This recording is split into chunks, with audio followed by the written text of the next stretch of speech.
Hey, Prime members, you can listen to Crime and Sports early and ad-free on Amazon Music. Download the app today. In the depths of an Atlanta forest, a clash between activists and authorities ends in tragedy. I'm Matthew Scher, and on my new podcast, We Came to the Forest, we expose the hidden truths behind a shootout that left one activist dead and countless lives forever changed. Binge all episodes of We Came to the Forest ad-free on Wondery Plus.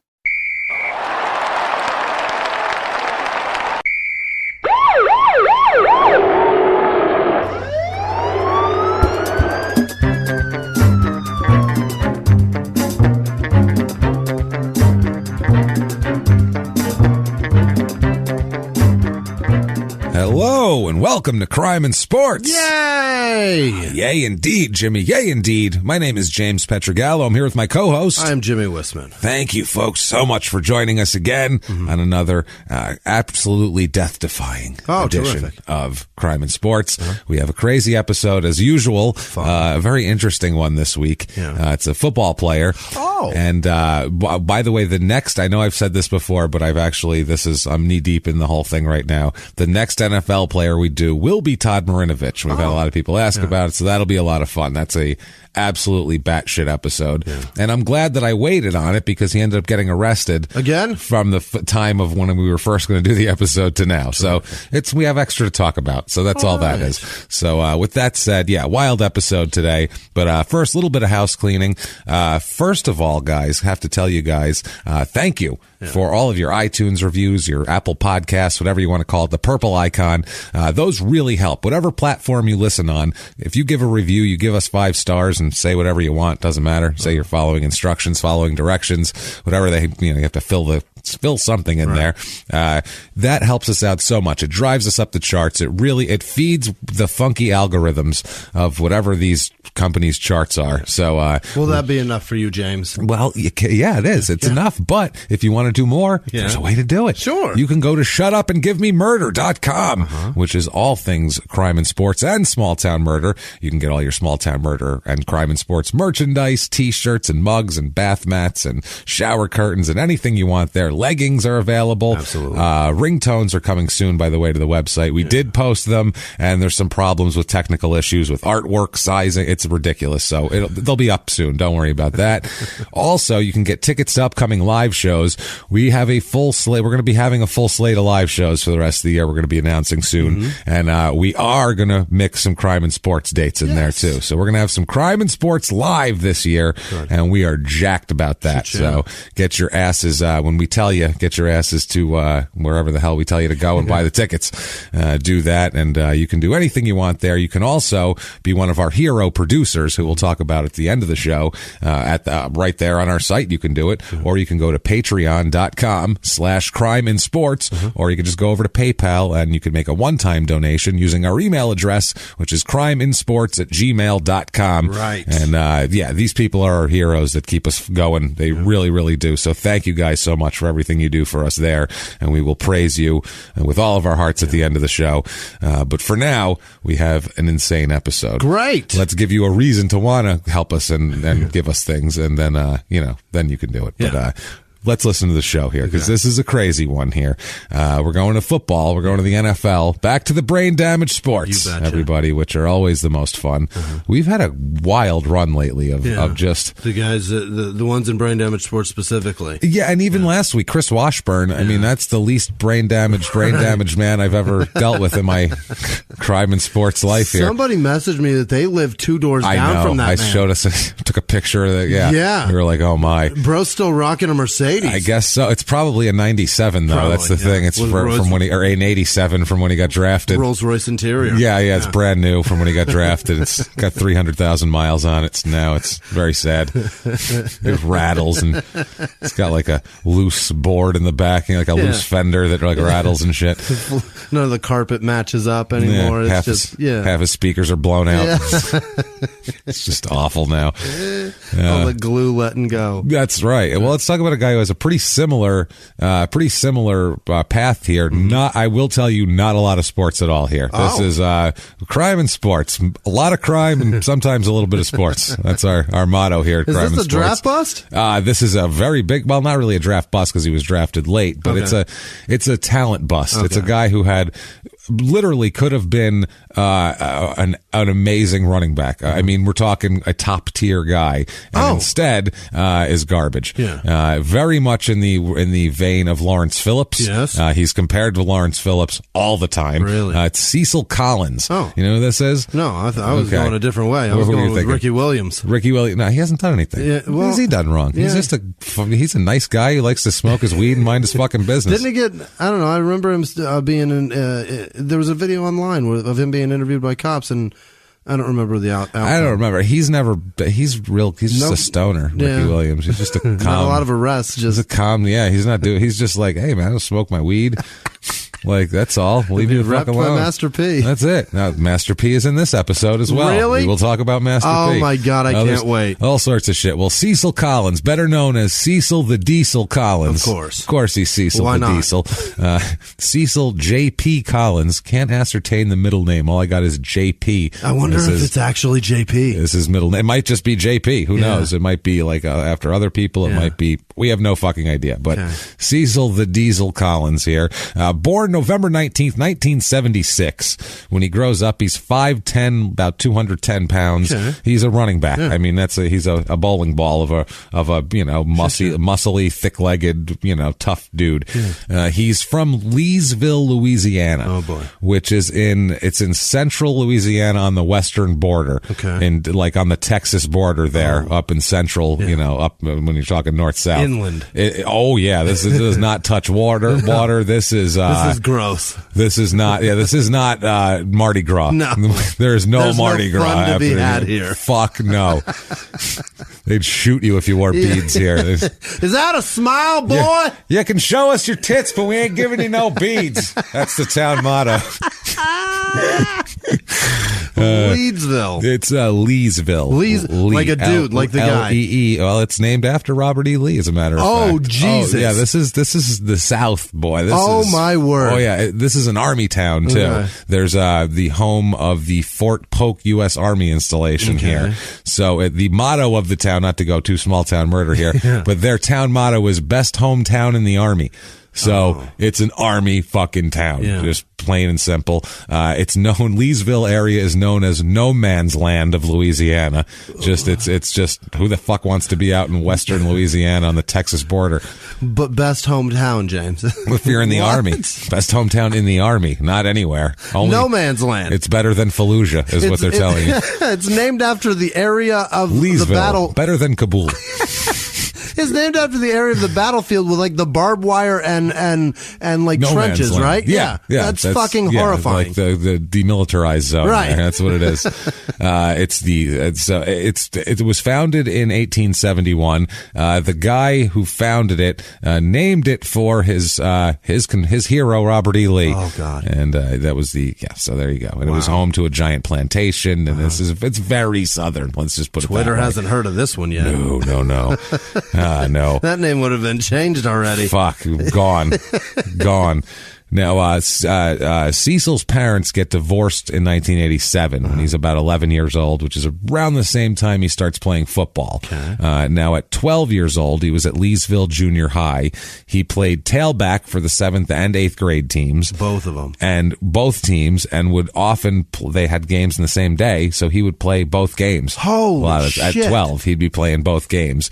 They said he would, not uncommon at all for him to get 50 carries in an afternoon at 12 in one day. And then go to the next game. Way too much abuse on a 12-year-old's body. That's crazy. One day his coaches said that he gained 300 yards in the first game and then 250 yards in the second game. So that's insane. He's having all-star games back to back. He's playing double headers in football, which is just insanity. It's crazy. A volunteer coach for the 7th grade team, a guy named Teddy Berry, said, quote, the 8th grade coach would let me have Cecil for the first half of the 7th grade game, then come get him for the start of his game. One day we were playing our big rival. At halftime, the 8th grade coach came up to me and said, Teddy, I need Cecil. I said, man, you can't have him. He said, but Teddy, he's already scored 5 touchdowns. You're up 35 to nothing. Yeah, but he's like, well, it's our rival. Cough up the kid. Let's go. Let's take him. We need the hero. So that's right away. He steps in, and he's not one of these kids that kind of took to football slowly and needed to mature physically. He was always a thick, mature physically kind of guy. Okay. He's the type of guy that even when he goes to college, he could have probably physically made a jump to the NFL as a freshman. Just size alone. Just based on his the way he's a physical son of a bitch. Okay. He's fast. He's really fast, as we'll talk about. But for his speed, he lowers his shoulder. He'll knock you over. It's not common when you get those two things together. It's guys like Lawrence Phillips that are like that. It's the reason that Christian Okoye was such a fucking monster in the NFL, because he would do that. He probably ran like a fucking 5.3 40 though. He wasn't very fast at all, but he was just huge. Yeah, he was just a monster. Holy shit! He was a monster person. When you get going straight, he was fast. Yeah, when you do the dance from side to side, that's when they just tackle his big shoulder pads right to the ground. He's a straightforward guy. You shimmy to the right at his size, 3-4 yards, you're already out of bounds. That's it. They want him to start way back in the backfield, get a running start. By the time you get that ball, be at full speed and just plow through the line. Doesn't matter.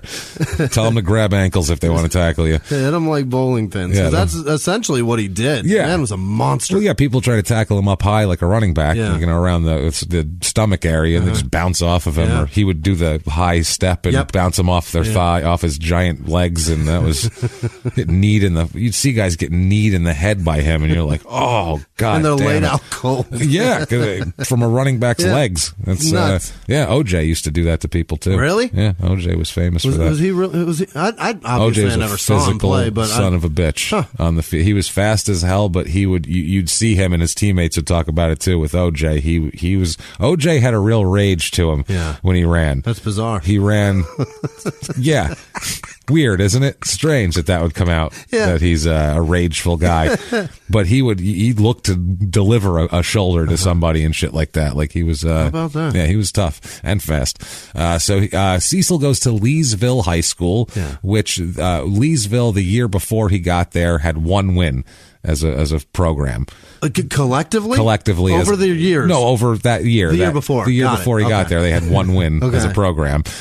So they were not a good deal. By the time he graduates, they're a big powerhouse that goes to state championships every year, and a lot of it is him. Of course. Leesville, I guess they have a few alumni that are that played in the NFL. Kevin Mawai, who played for 15 years, was a center for the Jets and the Titans. He played forever. How do you spell that? Miuaai? Mawae. Oh, he's a white guy, big one, not a Hawaiian guy. Okay. You're thinking of a big Hawaiian guy, the big Samoan dude. No, Kevin Mawai. I've seen Moana too many times. Yeah, I think that's what it is. That's what it is. Kavika Pittman, who played for Denver. You should know him. Okay. I was thinking Pittman for the Bengals. No. Well, he played for Carolina and Dallas also. He played for Dallas and Denver for forever. He played for like 8 years in the NFL. He was there. Cecil, a few guys who played a couple of years, but Jerron Ham.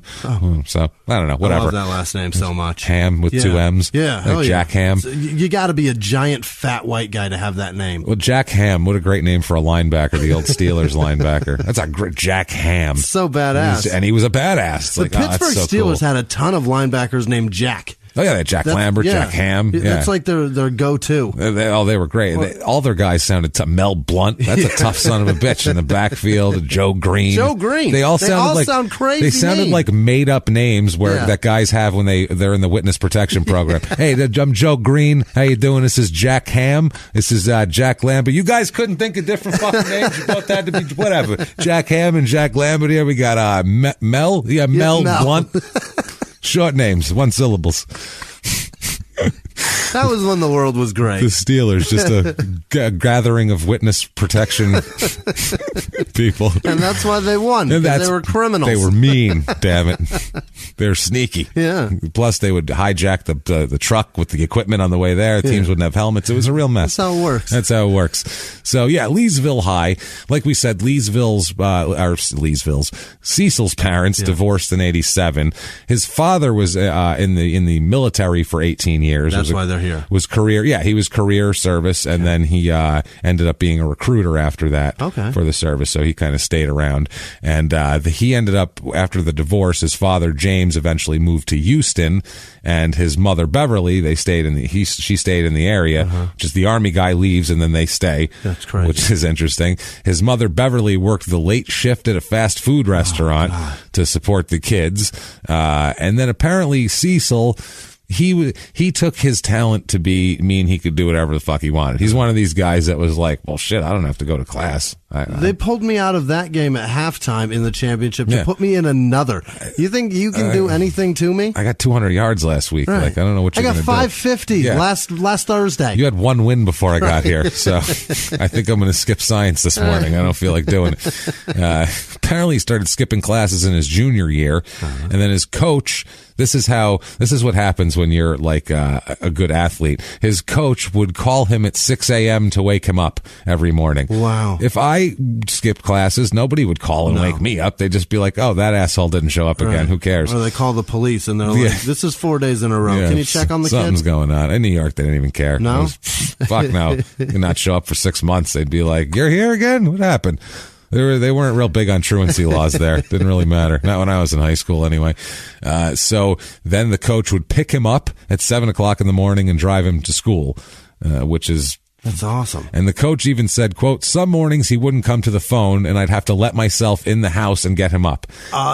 What? He wouldn't answer the phone, so the coach would go, and I guess he had a key to the house. His mother would give him a key, so he'd have to let himself into the house to rouse this child from his slumber.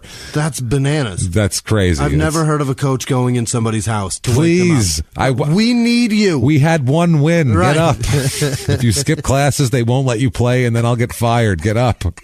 I want to coach college someday. Come on. Jesus. A lot of kids in high school, their parting word to each other is one, like one love or one respect or whatever. His is one, reminding him that's where we were last year. One. You come back tomorrow. Please. Wake up. One class you have to attend to say that you're here all today. Year. I don't give a shit. I don't care. Just be here. Show the fuck up for something. Now, as a senior, Cecil was suspended 3 times before the first game of the season for general fuckery and nudnickery.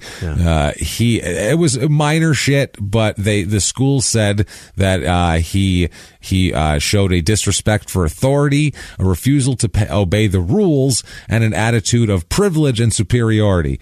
You know, a football player. Like a teenager that is a star on your football team. That's a star. Yeah, you can't. It's so funny because, like, you don't think it's a big deal to be a star on the football team, like as an adult, but like that's a big deal if you're in high school. Your whole world is that school, and if you're a star there, you might as well be like, that's like being a grown up and being famous for whatever the fuck you do. And in the early 80s, forget it. Yeah, that's a huge. Well, this was the 90s. Oh, this was going on. You said he was born in. Oh, you said born 70s. in 76. Yeah, so in my head I logged 67. No, because I'm dyslexic learning and listening. Go a little. You have dyslexic ears. Yeah, that's good.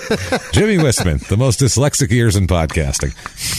A lot of slogans coming out today. This is good. You know how many times I've done that on Small Town Murder too? And then I do the math, and that's why my math is bad because you started out with wrong numbers to begin with. Also because I'm dumb. Well, if you start out with the wrong numbers to begin with, it's hard to get math right. That's the problem. You really got to get the numbers correct to start with. The equation matters to the solution. It's weird. Super weird. So he was basically being a kid that thought he was above shit, and the things that he did was way below anything I did in high school. So I mean, he wasn't being a bad person. He was just not following rules like he knows he needs to. Yeah. The first thing he was in trouble for was wearing a beeper to class. Remember what a big deal that was in the 90s? If you wore a beeper to class, they'd fucking, you'd have to turn it around in your pocket and fucking have just it on the tab on the outside of your pocket. Yeah, well, you'd have to just put it in, and I remember in New York, they were crazy for that shit. Yeah. I mean, that's how we all wore it anyway, with the tab sticking out. Yeah, we did too. Because you don't put the fucking thing on you don't your hang head. it out like you, that's, people's belt. dads did that. That's, you put it inside with the tab and you check it. What, you got a tea time, you fuck? Why you got it on your fucking hip like that, you idiot? What's going on? Did that come with those khakis? What's going on there? Is that there? in case the babysitter calls? Yeah. What are you doing, old man? Dockers now with beeper case. On belt loop. Came standard stock in 1997. So that was a big deal, though. You'd have to hide your beeper and all that Which shit. is dumb because you can't call anybody. No. A. Well, it was just you didn't want any beeping or any vibration. But B, it's on vibration or silent. Nobody ever had it on beep beep. You know what I mean? You have it on vibrate because you didn't want to be, get caught with that shit. And it's not just that. It's that sound was annoying as fuck. It was more slick to be all, just a look. Just be all, hey, what's that? Who's this over here? Oh, what's going on here in my pocket? Hold on. I got people in my pocket right now. I got some number codes I got to decipher real quick. People trying to talk to me through my pockets. Hold on. What a dumb thing that was. I can't believe that was so popular. It was, well, it was just, that was the social media of the time. Yeah. That's all there was. Yeah. It was like either that or I'll call you at home. Right. If you were out, you could be reached. Amazing. Fucking amazing. Wait a second. I could not be home, and if you want to get a hold of me, you can't do it. You can get a hold of me? This is fucking mind blown. Holy shit. Not just for drug dealers anymore. Also, then one time he showed up without wearing a belt.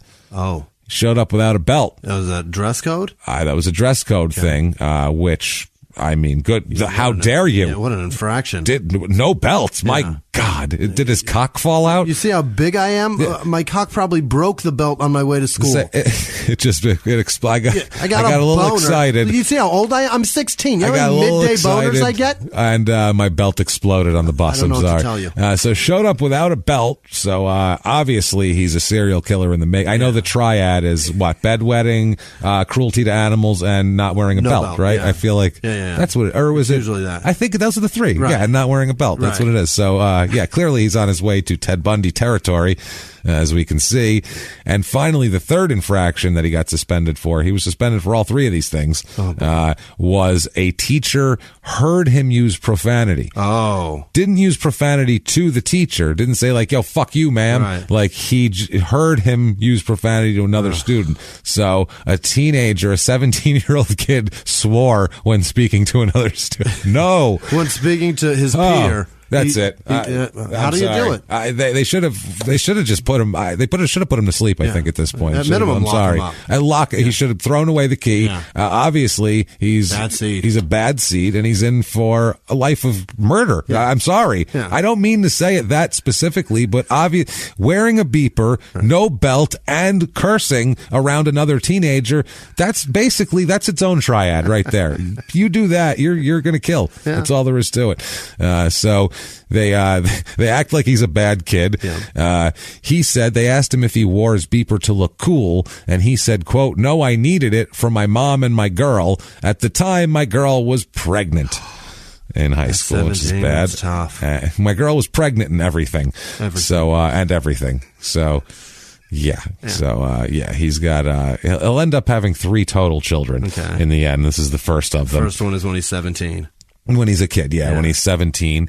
But this is all off the field. On the field, I'm surprised they even bothered with getting him in trouble for not having a belt with these kind of numbers. He scored in his career in high school. He scored 99 touchdowns. What? And rushed for 7,833 yards. Wow. That's a shitload. That's almost a touchdown for every 100 yards. It's like running a whole 100 yards and then getting a touchdown. Just every time. I'll take the ball and run it. Don't worry. And at 99, how did the coach not just be like, get him a touchdown? Just get him that extra one. Yeah, somehow I don't know. Let's figure it out. Who knows if they were trying it in the last game and couldn't quite get there. They probably had to yank him out because he had another game. Yeah, that's the other. Oh, hold on. He's playing a semi-pro game later on this afternoon. He's also named the first Mr. Football in Louisiana. I guess they started the Mr. Football thing there. Okay. And he's the first one. This is the second highest rushing total in Louisiana high school history that he has. Second highest in the entire state history.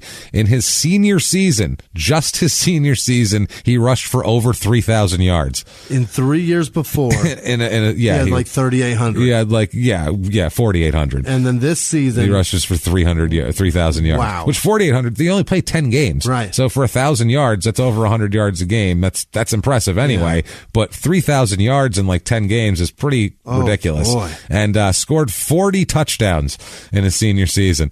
My Christ. So he was going through people like a hot knife through butter, it seems like. That's what I mean. Like that's a man among boys. For sure. They can't tackle him. He's too strong.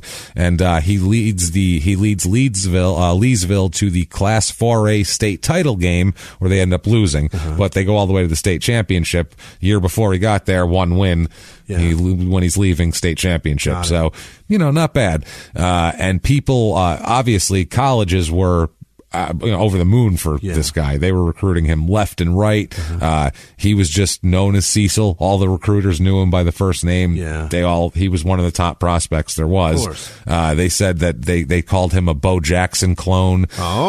He was known as, quote, the Bo Jackson clone down in Redneck, Louisiana. That was what his moniker among the Redneck, Louisiana Bo Jackson. That's literally what the scouts called him. You know what I'm talking about. That is awesome. I guarantee you scouts are some filthy dudes. Oh, they are. Say some horrible things. They live in a fucking car in a sleazy motel. I've read books written by scouts that are like talk about their life. Their memoirs. All they do is they go from shit town you've never heard of to shit town you've never heard of and look at people. Those are baseball scouts, and they eat shit food and they drive shit cars and they make shit money and they stay in terrible hotels and they work way too. It's terrible. They're all awful people. And they have to try to wear a suit through that. Yeah, well, no, they'll wear it. Not to the games. Really? No, they'll wear windbreakers and shit. Oh, okay. Yeah, because they have radar guns. I don't know. I guess I'm judging off of a league of their own. No, probably in the 40s, John Lovitz wore a suit. But now they just wear probably some khakis and a windbreaker. The only scout I think I've ever seen. Hey, there. Every scout's like, you got a pretty good curveball there, kid. Nowadays. Look at you break through that offensive line. Unbelievable. I wonder if you can catch the forward pass. We're just integrating it into our offense, and we think you could be an asset. We've just heard of the backward lateral. Oh, boy. We're going to run the wing formation. You're going to be there. Have you ever seen a flea flicker boy? We're breaking away from the single wing, and we're going to go into a T. It's revolutionary, we know, but we're going to try it anyway, kid. You ready? Our eye's going to go into the 2000s. Yep, for it.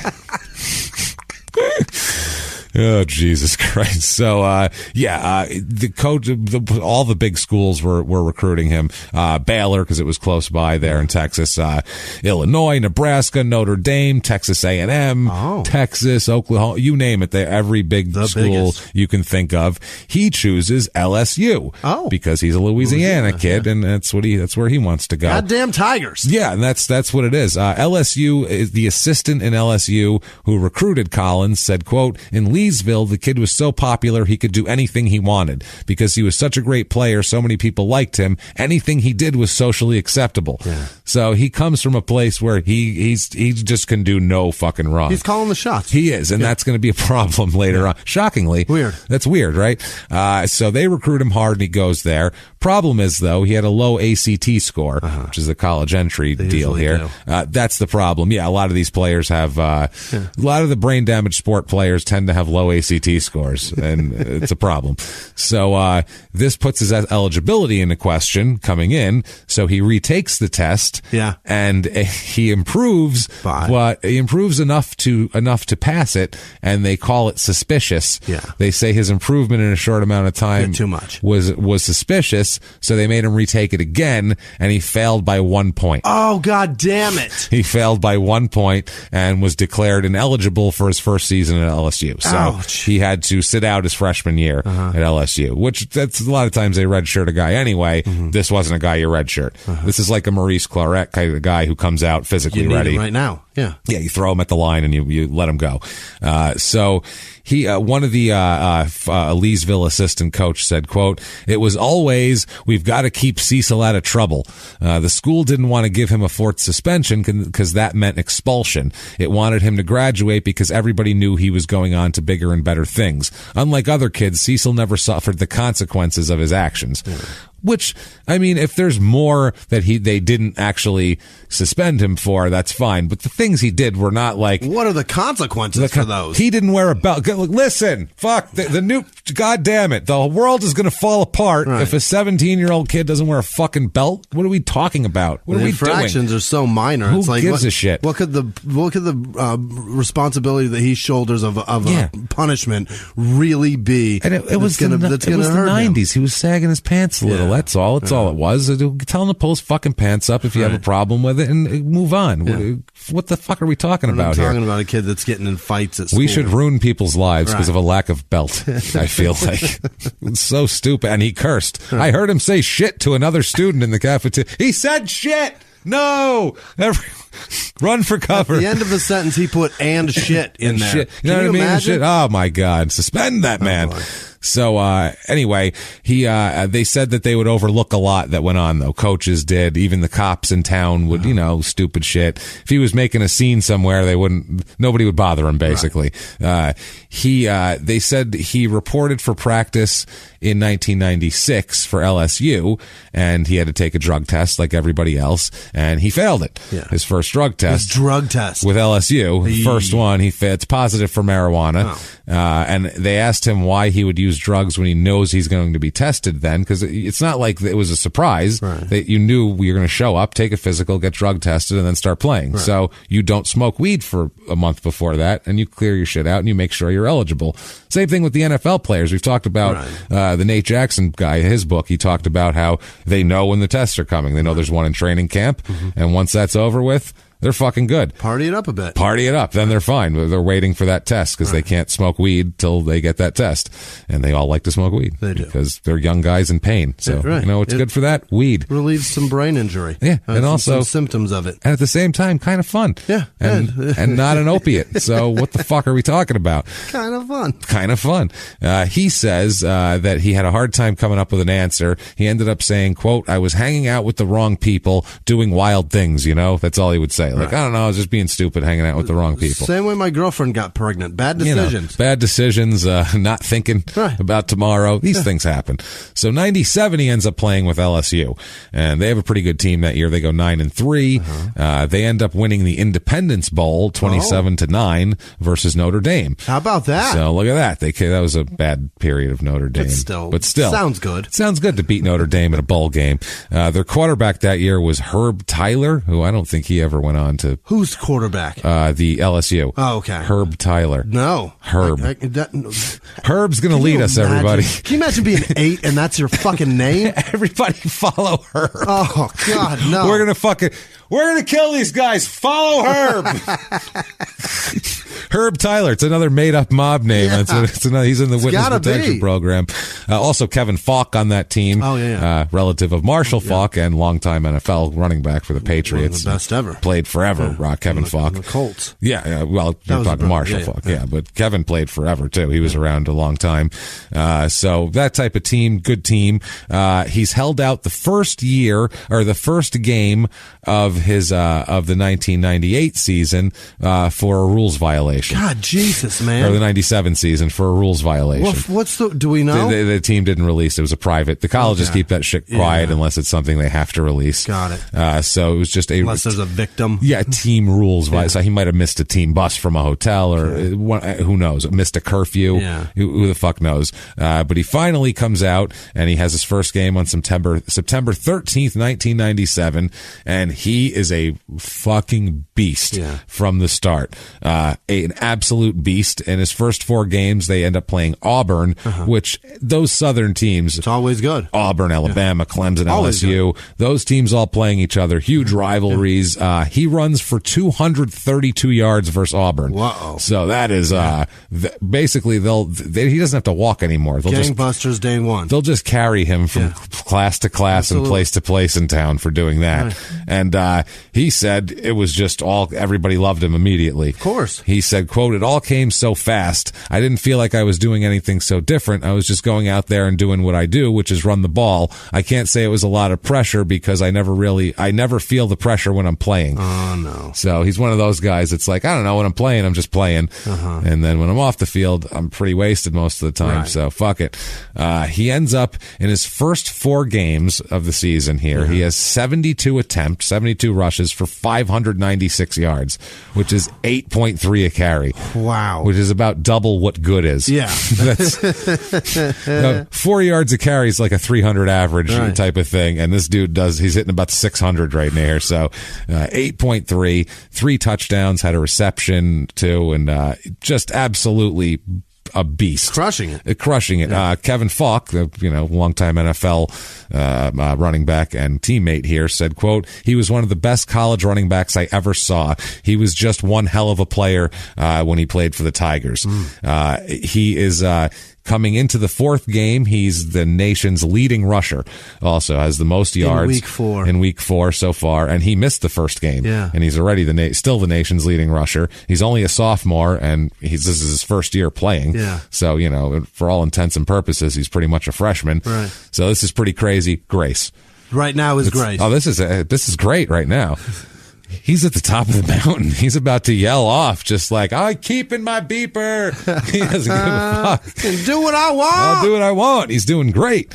So game 4 of the season. In this game, they're playing Vanderbilt, and he starts out hot. He's running all over the field, and then he breaks his fibula, which is a problem. Yeah, clearly that's your leg, and that's bone. It's a big bone, and he's out for the season now. Oh no, which sucks. I mean, Jesus, almost 600 yards in 3.5 games. Yeah, that's incredible. Like, that's did you see amazing. the play? No, I did not see the play, but that's got to be a low tackle. Yeah, it wasn't.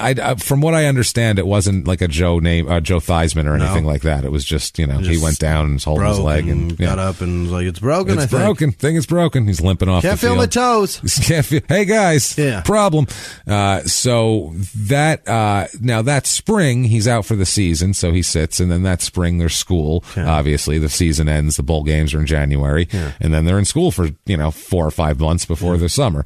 So that spring, the coach gets word that Cecil has hooked up with Master P.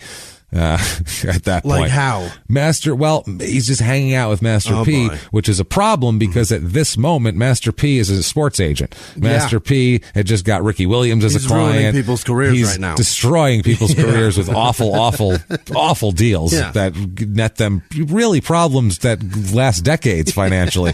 Ricky Williams should have way more money than he has. Ricky Williams should be taken care of forever, and probably his kids. And I don't care how many he has. They made one of the dumbest contracts in football. Jesus. Just so stupid. Just a joke of a contract. Ridiculous. You didn't protect the guy at all. It was ridiculous. Look up Ricky Williams' first contract. Everything is incentive based. Everything. Every fucking thing. It's fucking crazy. If you don't perform, you make no money, basically. Yeah, for a guy who's a top 5 draft pick, that doesn't work like that. No. You get $20 million up front. Right now. Fuck that shit. Yeah, that's how it works. And the guy in front of him got a lot, and the guy behind him got a lot. And Master P's like, yo, we got the long game we got to play. Yeah. You're the best, Ricky. It doesn't matter. You're going to have 4,000 yards this year. Did you forget he smokes weed, bro? Like, he's going to choose that over this one day. Well, he was really good, but he was on it. The Saints sucked. And they traded their entire next few drafts to have him. So they were never going to have an offensive line. And then they're going to say, all we're going to do is hand it to this Ricky Williams guy. And then everybody's obviously not going to let him run anywhere. And then he went to the Dolphins. Was that after the weed thing? Or was Yeah, I think so. And he was fucking good on the Dolphins. He did great, He was killing it. And then he just fucking decided, no, I don't want to do this. Well, he was in his 30s, too. That's and a good point. Get the shit beat out of you he was getting beat up for a long time. He was a thick dude, too. He was. Take a lot of abuse on your legs. Big head. Yeah. Everything about him was huge. No, he was. Except for his height. He wasn't that big. Was he 5'9", 10? 5'10", yeah. Maybe 5'11". He's got a body type like this guy, like Cecil here. He was hip-hop's biggest mogul, the man who redefined fame, fortune, and the music industry. The first male rapper to be honored on the Hollywood Walk of Fame, Sean Diddy Combs. Diddy built an empire and lived a life most people only dream about. Everybody know ain't no party like a Diddy party, so. Yeah, that's what's up. But just as quickly as his empire rose, it came crashing down. Today I'm announcing the unsealing of a 3-count indictment, charging Sean Combs with racketeering conspiracy, sex trafficking, interstate transportation for prostitution. I was up. I hit rock bottom, but I make no excuses. I'm disgusted. I'm so sorry. Until you're wearing an orange jumpsuit, it's not real. Now it's real. From his meteoric rise to his shocking fall from grace, from law and crime, this is the rise and fall of Diddy. Listen to the rise and fall of Diddy exclusively with Wondery Plus. In the 1980s, a rosé swept the country. Hey, Mike, I really like this White Zinfandel. Well, good. Now put it down. We're going to try another one. White Zin became America's top-selling wine. But most don't know that this sweet drink has a sour history. What began in 1986 with counterfeit bottles. A big fraud, a multi-million-dollar fraud. Sent investigators chasing one of the most powerful families in the business, the Licciardis. But the closer the feds got to them, the more dangerous things became. It's a story of deceit. At the time, I was paranoid. Threats. You touch my kids, I will kill you. And murder.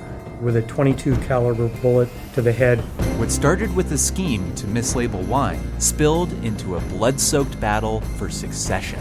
Welcome to Bloodvines. You can binge listen to Bloodvines exclusively and ad-free on Wondery Plus. Join Wondery Plus in the Wondery app, Apple Podcasts, or Spotify. The thing about this, obviously, NCAA not only frowns upon, absolutely outright prohibits people from entering into business relationships with agents. Yeah. Now, as I've talked about before in the Maurice Claret episode especially, that's complete horseshit. Right. They do it all the time. They pick these guys out when they're sophomores or when they're freshmen even, and they give them a few bucks a month, and they kind of cultivate them. Absolutely. And, they do that. So, but they're not technically allowed to.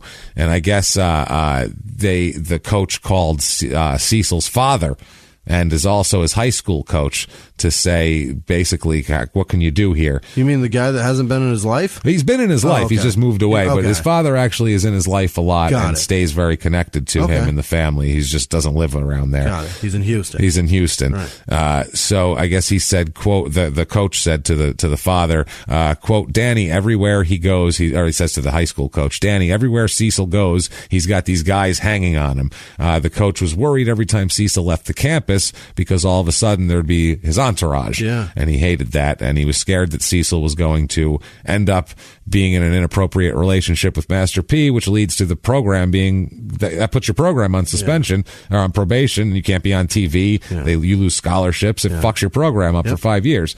So obviously they don't want that to happen.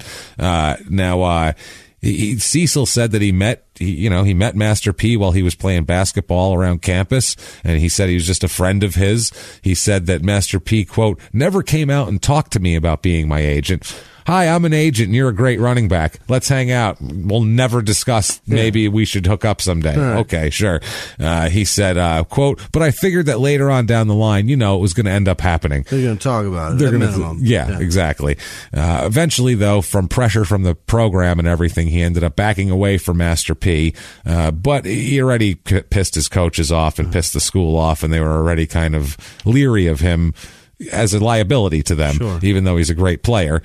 He said that the coach said he eventually came to regard the relationship with Cecil as, quote, one where neither party is benefiting. And a friend of his, one of the teammates, said, quote, Jerry bent over backward to help Cecil, but Cecil didn't trust many people. Jerry would ask Cecil a question, and Cecil would give him an answer, then walk across the hall into my office and tell me the truth, which was almost always the exact opposite of what he just told Jerry. Wow. So he's he's got a problem with lying. We'll talk about later too. A lot of people call him a con artist. He's really good at it. Huh? He's good at it, and he's good at playing the like, oh shucks, I'm sorry, I lied type thing, because he's so good at football. People would just forgive that shit his whole life. Right. He can just go, oh man, I don't know, I just messed up, and they'd be like, oh, you learned your lesson, didn't you, Cecil? Here's a ball. Get out there. Put your helmet on. But it sounds like he knows based on the question what the answer is that they want to hear. So he just goes that route rather than giving the truth. Yeah, he tells the head coach what he wants to hear, because he knows he's learned what gets him in trouble and what doesn't by now. And then he goes into the coach that he trusts, to tell shit to, and he's like, yeah, this is what actually happened. I just lied to the head coach because, he's going to get me in trouble. There's some punishment that goes along with that. In reality, though, I'm a dick. How about that? But in the 1997 season, his 8.3 yards per carry were number one in college football. Wow. So it was only for 4 games, but still, it was number one in college football because the number of yards made it eligible for it. So June 26th, it's not going well for him right now. At all. He's talent-wise off the charts, great, but he's not doing well with coaches and with he's not good at organizational, which I understand, but still, there's certain things you have to do to be part of There's things. social nuances that you have to portray to get along with the team and go along to get along. Is that what it is? Or get along to go along. Go along to get along. Yeah, I think. But whatever the saying is, and we've talked about it before too. Where I think it's bullshit. If he wants to have a fucking agent, that's not the NCAA's goddamn business. Like, as long as he shows up, puts their fucking helmet on his head, goes out there, runs around, and the people who bought tickets and donate money as alumni are all happy and cheer and put their fucking purple jerseys on. Shut up and don't worry about what he's doing off the fucking field business wise. That's his business. Is your team is your team benefiting from him being there? Then shut the fuck up. Gee, what's college supposed to do? Prepare you for life. What's part of life? I don't know. Business. Making fucking money to support yourself. That's huge. That's kind of most of your adulthood is what you're trying to do. So maybe, I don't know, if they want to learn some business and make some money, you should probably encourage that. Stupid. That's a good point, because no wonder so many of them are fucking broke eventually. You throw them into the fire right now, and their first taste of business is the day they're drafted. That's crazy talk. Well, they've been given little bits of money by agents, so they've had this little bit of money that when they get it, they blow it because that's all they have. If you get $200 in a month, you get a pizza and some groceries and you're fucking broke. So I feel like that you just take that to your next level. You don't learn how to manage anything. You don't learn how to be a professional. Also, the easier the money, the easier it is to spend. That's true. Money 101. If you get it super easy, who gives a shit? Yeah, found money is a fucking cliche for a reason. Yeah. Found money, who cares? Who gives a fuck? Yeah, exactly. So June 26, 1998, things get a little bit worse for him when he is in Baton Rouge. He is accused of forcing his way into a apartment on Nicholson Drive. This is the apartment of a woman and fondling her. Oh, no. This is not good. This is definitely not. I hope he had his belt on. Here, we'll just say that. Doubt. But this isn't wearing your beeper to class. This isn't, cursing it with another student. The word fondling, though, is always in my head. It doesn't look as menacing as it probably fucking is. Yeah, well, fondling is grabbing a part of somebody, but it sounds like it's a gentle grab. Right, that's why. It sounds like he's cupping it. Not even that. It feels like a pointer finger extended and a flicker of a nipple. It sounds like a gentle rub or something. Where I feel like a real gentle one though. Like that. That's not. You can't. There's no fingerprints involved in this. Meanwhile, we understand that's probably terrible and horrifying if someone forces their way into your apartment and touches you in any way, shape, or form, gently or not. That's especially horrific. Sexually. Right. We're just saying they should use a different word than fondle. It's a terrible because word. Fondle just sounds gentle, and it's not in this case. Yeah. So, according to the investigation here, Collins went to an apartment. It's in his complex, mind you, in his own apartment complex. He does this. He's not a stranger. He lives here. Yeah, this is a neighbor. Yeah, you ever hear "don't shit where you eat"? This is basically the definition of shitting where you eat here. So he has he goes to this apartment looking for what's described as a female acquaintance. So some chick he knew that he was trying to hook up with, probably. This woman had hidden in a bedroom when she figured out that Collins was at the door, because she is afraid of him, which is a bad sign. If a woman's afraid of you to the point of hiding in her bedroom, you might give off a creepy vibe. That's terrible. That's bad. Yeah, she goes right to the bedroom and hides under a couch or a bed. It's something. It's like when dogs are afraid of people. Not that women are dogs, but when It's an instinct thing. You didn't have to qualify that. Well, I'm just saying. We know, but you never know, because someone's going to tweet and be like, are you saying that women are like dogs? Oh, God. No, I'm not. In I'm a saying way. instinctually, people have gut instincts. And if a dog doesn't like a person and is afraid of them, they're probably bad. And if a woman hides in their bedroom upon knowing you're at their door, you're probably bad. Behavior is often shaped by past experiences. Dogs hide because they get the shit kicked out of them. Yeah, you know what I mean? Too, yeah. And women oftentimes do the same fucking thing. So, yeah, sometimes women are like dogs. So, yeah. Crime and sports, where women are like dogs. God damn it. Jesus Christ. Jimmy's trying to win the Mike Boudet Award for most female-friendly podcaster. His name's Angel. Sorry. That is a very inside podcasting joke, but throwing it out there. Fuck him. So, anyway, this woman sends her 17-year-old roommate to get rid of him. She's like, go tell him I'm not here. Go down there and tell him I'm not here. Yeah. Which is some college shit that people do. I don't want to talk to that guy. Tell him I'm not here. So, the woman who went down, the 17-year-old went down, who was another female. She, the report here says that this woman, quote, told Collins that her roommate wasn't in, and Collins pushed his way past her and took a seat on the couch, even though this woman told him to get out. Yeah. So he just pushed his way in and sat down on the couch. He was like, nah, I'm coming in. And they were like, no, get out. And he's like, nah, I'm chilling. That's a B&E. You're not allowed to do that. No. That's absolutely not allowed. Right there, whatever. So this woman, the second woman, she walked into the bathroom because she was afraid to press the issue. Because clearly he's not, if you tell someone to get out and they won't, they're not right in the fucking head. Right. They've already crossed the line. They've made up their mind for whatever they want to do. Yeah, absolutely. Collins follows her in to the bathroom. Into her bathroom. Yes, which, again, the last place you want anyone following you into is the bathroom, even people you like. Right. You're like, hey, this is private. If it's not your child, your dog, or your spouse, the fuck out of my bathroom. And I don't want any of those people in my bathroom. I don't want them in there fuck either. Out. I'll lock the goddamn door and leave me alone. This is my time. There'll be a conversation with them. There will be police conversations with it if it being somebody else. If it's my kids, I'm just yelling through. It's my time. Leave me alone. I get 10 minutes. Just leave me alone. I deserve this. There's nothing worse than being interrupted in a bathroom, no matter what you're doing. You're like, Jesus, I can't even have this. Right, brushing your teeth when you feel a body in the room, you're like, why are you here? Can I just have just a minute? I'm in here. This is clearly my vulnerable space. God damn it! The fuck you out could of have here. stabbed me right in the kidney, and I didn't even know it because all I hear in my head is from brushing. Shit. So, so this follows her into the bathroom.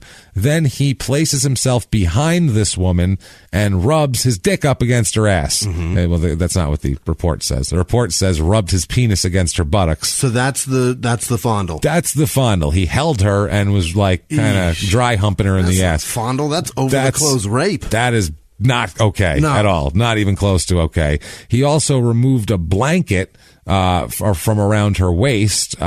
She had because she just went to the door, so she had just like an underwear and a t-shirt. Yeah, so she had just gotten out of the shower apparently.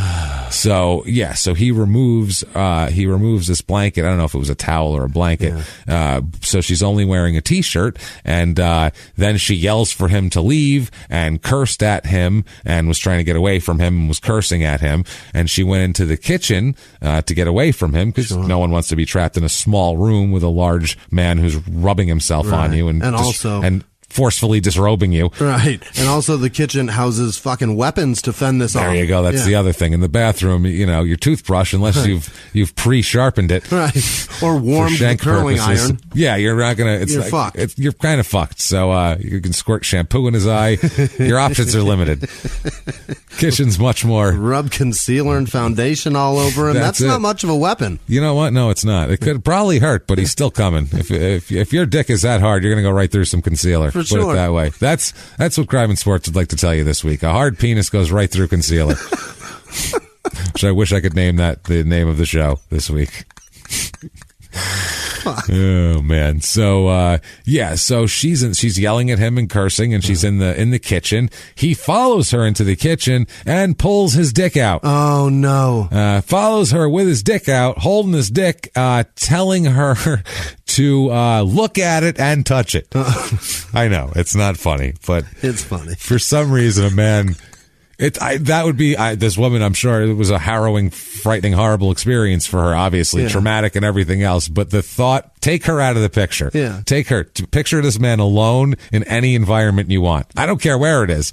I don't care if it's the Oval Office. Yeah, you can put him on the moon next to the flag. You can put him anywhere you want. Picture him holding his dick in his hand, walking towards you with his pants halfway down, going, come on, touch it and look at it. That's pretty fucking funny, objectively. To me, in my head, I'm seeing like a dude that's been married for 12 years, and it's their anniversary, and she's still not putting just out that look at night. it. He's like, at least look. It's right here. Just look at it. Would you touch it? Please. Okay, you don't even have to touch it. Just look at it. Just look at it. I can make that work. I can make it work. I can make it work. That's enough for me. If you look at it, then I'll mentally put that together. And Jesus. Oh man, he's football Louis C.K. That's what that's pretty much what he's doing here. Except this is forced. That no, I'm not going to get into it. But this is a little more. Both forceful. people were in the room voluntarily to begin with. There, so that's the crime starts after they come into the room. This guy's crime started. Fucking the second he walked across the threshold, his dick could be in his pants and not have touched anybody's ass, and it's still fucking criminal. Now, when he's asking someone to look at and then also subsequently touch his dick, you're entering a new realm of criminality now. So this woman yelled again, and then the first girl from the other room, the first the one that's woman the one who's not there, she made a noise in the other room. Yeah. I don't know if she made a noise to try to distract him or if she just knocked something over. Or if she was just dying laughing from him saying, at least look at it. She's like, Jesus Christ. That's what he said to me. Either that or she was listening against the door, not going to do shit, and then knocked a book over and was like, damn it. They're going to know. Now I have to help her. So at this point, Cecil asked who else was there. Because she heard a noise. And when you have your dick out and you're trying to sexually assault somebody, you want to know who's in everyone in the house. And who's also, here. Will they look at it? Yeah. Maybe they'll touch it. Hey, you know what? Maybe we don't even need to do this. Wait, is somebody else here? Hey, yeah. Hey, yo, behind the door. You want to touch it? You could. It's cool. So, again, so this woman backed up in the kitchen, she says that it's one of her friends. And when she said it's one of her friends, then Cecil walked out after she said, it's one of my friends, get the fuck out. And then he left. Okay. Because he's like, this will be inconvenient to rape. Right. Now there's another witness. I've already got one. Jesus. Yeah, I got one with this lady here. Fuck, somebody else heard me say, look at it. Shit. Fuck, someone else just said, please just look at it. Just take a mental snapshot. How embarrassing. I want to know that you know what it looks like. I never want to say those words in my life. Thank fuck I've never said, just look at it. Would you just look at it? I'm desperate. This has never, ever happened. Never. I don't. Also, I don't want anybody to look at it. Prefer you didn't, as a matter of fact. Avert your gaze. Is that your 3-word? Avert your gaze. Unbelievable. So Jesus. So this is fucking horrible. Yeah. We're joking about it, but this man, against a 17-year-old's will, burst past her. Oh my God! Did I miss that part? Yeah, that was the roommate's 17 what that she sent to the doors. It's a 17-year-old girl who was burst past. He burst into the place, sat down, chased her into the bathroom, rubbed his dick on her. Oh my God! Stripped her of her fucking half of her clothing, and then chased her into another room with his dick out, asking if she could possibly look at it and/or touch it. No, don't do that. All of this is in Louisiana. This will get you fucking hard. I feel like in Louisiana, this will probably get you elected to some kind of city council. I'm not sure what goes on down there. This will get you elected governor. I'm not positive, but I was saying electric chair. You're like, fuck that, elected. Elected. You got the elect part right. Elect part. So yeah, he is charged with unauthorized entry and sexual battery, which later on will be changed to simple battery, which I don't understand. Is that a plea? That was a dick and an ass. That's sexual in my mind. So whatever. We'll talk about that. So that was on on June 26th, 1998, this happens. So, not okay at all. Problem is, you'd think, holy shit, he can, maybe he'll try to talk his way out of this one. He better be on the straight and narrow at this point. He hasn't played a game in a long time. And on top of that, he's now charged with horrible crimes. So this isn't good. So what he does is on July 8th, which is, 12, 13, 2 weeks later, basically, he does it again, with somebody else. Yeah. Let's talk about it. Yeah. Oh, God. Same thing. Walks in 2 weeks later. 2 weeks later, He decides it's a good idea. It was fun. No, nobody's seen my dick in 2 weeks. I wonder if someone needs to, will someone look at my dick? Please, somebody look at it. I can't believe this. This is fucking amazing. 2 weeks later, an LSU female student filed a criminal complaint against him, alleging that he entered her apartment through a locked door. Now he didn't just wait for someone to open it and just push his way through. This is actual breaking and entering. Oh, boy. Which is fucking next level crazy. Yeah. That's crazy.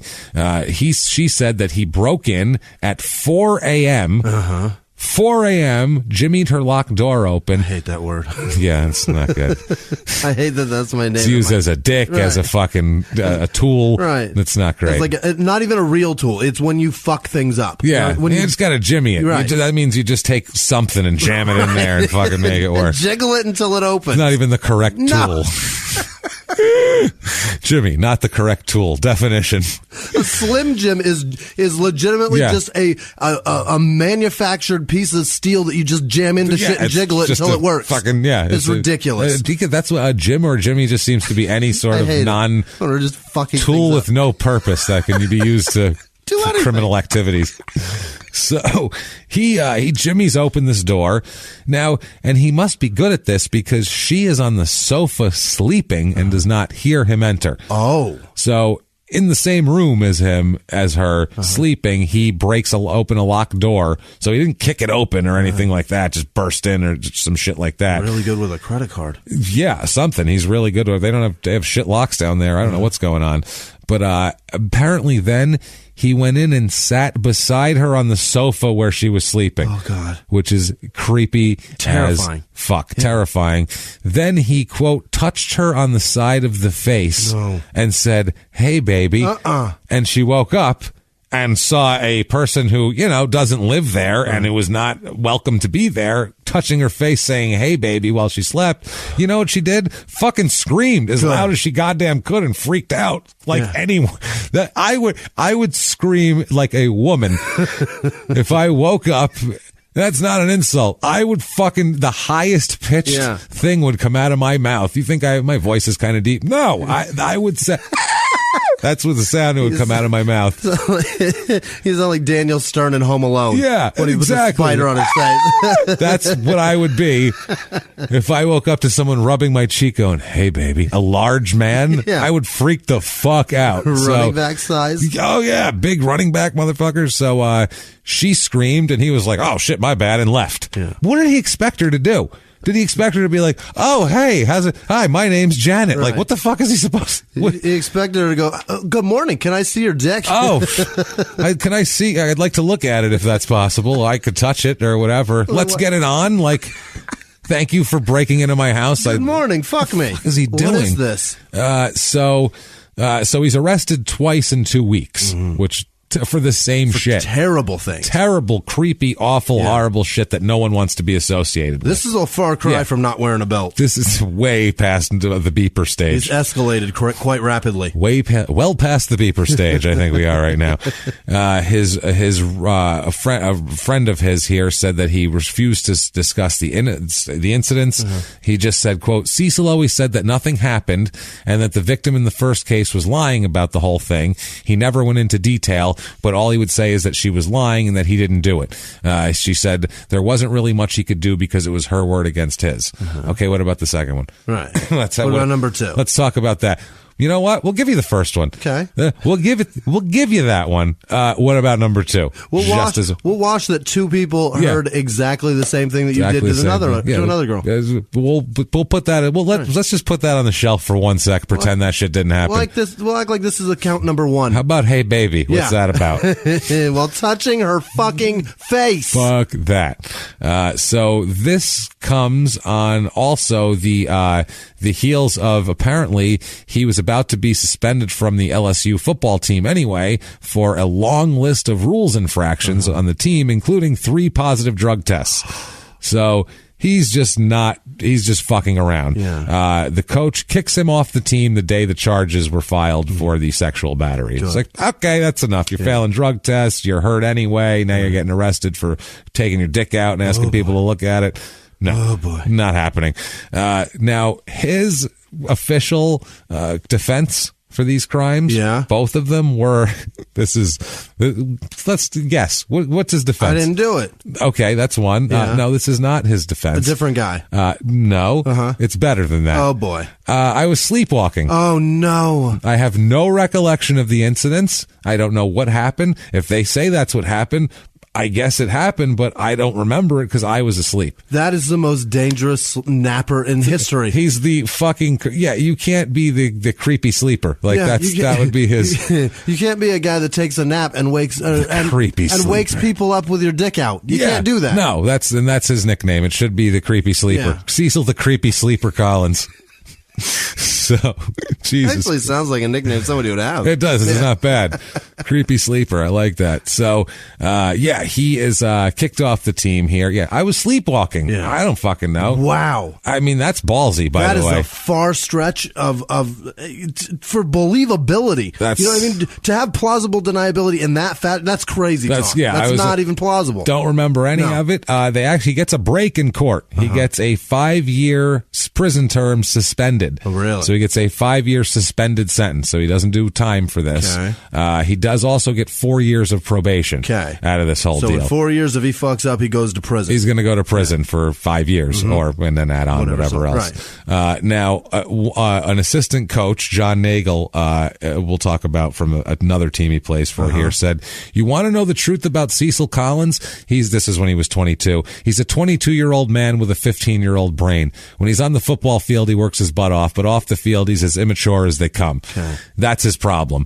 Now, the good thing is his old coach, Teddy Berry, the 7th grade coach that he used to loan, the coach would loan him to the 8th grade team. He's now a bail bondsman. So, hey, lucky talk duck. about serendipity here. Yeah. Teddy Berry goes and he owns Wholesome Bach bail bonds in Leesville, and he posted a $20,000 bond after the first arrest, and then a $35,000 bond after the second arrest. And he also would kind of be he kind of helped him find another school to go to. He was kind of acting as his de facto lawyer, agent, mentor, father figure type deal. He got a full release from LSU. They were like, you're good. Go ahead. Go wherever the fuck you want. He could transfer to another school now, but the problem is if you go to a Division 1A school, another Division 1 school, you have to sit a year. That's you have to be out. You can't transfer to another school. You have to sit. Really? It keeps them from recruiting people's already taken people away. That makes sense. That way, if some other school in your conference had a good quarterback, especially a smaller school, you just go pick him off, and he'd come to your school. But people if they have to sit a year and made the NFL, right? Oh fuck yeah, it happens all the time because they'll start in a shit program and go to another. Troy Aikman did it. There you go. Oklahoma to UCLA. So Oklahoma, not state. So but if you go to a Division 2 school, you can play right away. Anywhere you want. So this Berry guy had coaches calling him from everywhere. All these shit schools. Yeesh. They need something. Yeah. Look at what he did. He's a great back. He's really good. I guess the first call was from a northwestern state who invited him for a visit, and the coach said, we rolled out the red carpet, I guess you could say. We showed him around campus. office, and it was all very positive. And then some school administrators and I sat down and asked him some tough questions. I'm sure it was intimidating for him. And he said that Cecil had an explanation for both arrests.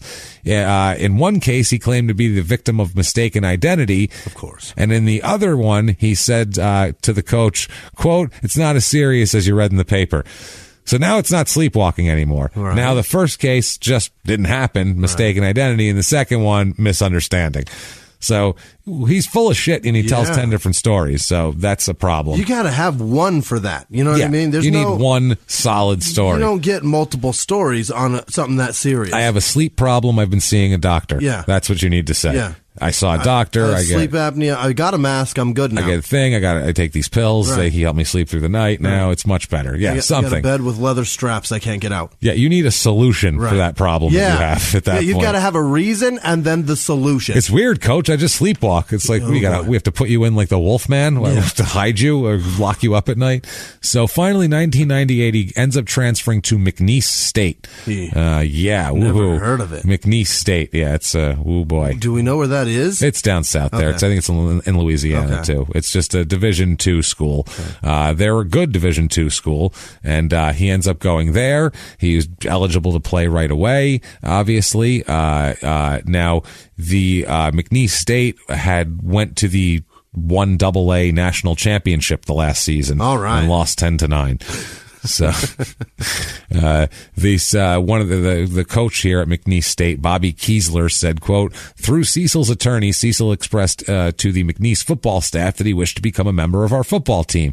The football coaching staff and team members met to discuss the possibility and have agreed to give Cecil an opportunity to become a member of the team. It is with the understanding that no misconduct will be tolerated either on the football field or in the classroom." Okay. In women's apartments at 4 a.m., that's out of our jurisdiction. But anywhere that we own on our property, he's not going to fuck around. Problem is, he fails a drug screening and is kicked off the team before the season even starts. No. Right away. The first one of the year that they give you just when you're checking in, and he fails that. How much of a dipshit is this guy? He's a pretty big dipshit, Cecil, I would say. What the fuck? He got arrested and then did it again. Yeah. The same shit. It was in the same place. He's an idiot. So it was a court-ordered drug test. Yeah. And because he violated the terms, this isn't for school. This is probation. This is his probation shit. This revokes his bond agreements, and he's ordered back to Baton Rouge and jailed for another court appearance. Oh, no. So not only did he fuck himself out of school, he's putting himself in jail now. So you're an idiot. This guy's a fucking idiot. So that old coach just lost all that money. Yeah. He put up for him. What a dipshit. He's just an idiot. Yeah. The whole thing is he got him there. He brought him down. They made a whole big deal out of him. There was articles in the paper. It was a big deal. Then he immediately fails a drug test. I can't even believe this. So his father, James, visited him in jail. And his father was a staff sergeant in the Army. Oh, and then he wasn't a recruiter. I'm sorry. James has worked as a corrections office at a prison for the criminally insane in Texas. Criminally insane in Texas after retiring from the air. This is a hard man. Criminally insane in Texas, which is basically double criminally insane. It's basically repetitive. You really got to be criminally insane in Texas. So you got to be wacky. Yeah. So this guy is a tough guy. He says he visited him, and his father James said, quote, "I lectured him. I remember him saying, 'Daddy, I don't belong here.' And I said, 'I want you to know one thing, Cecil. I'm there every day too, and I know the things you're going through.'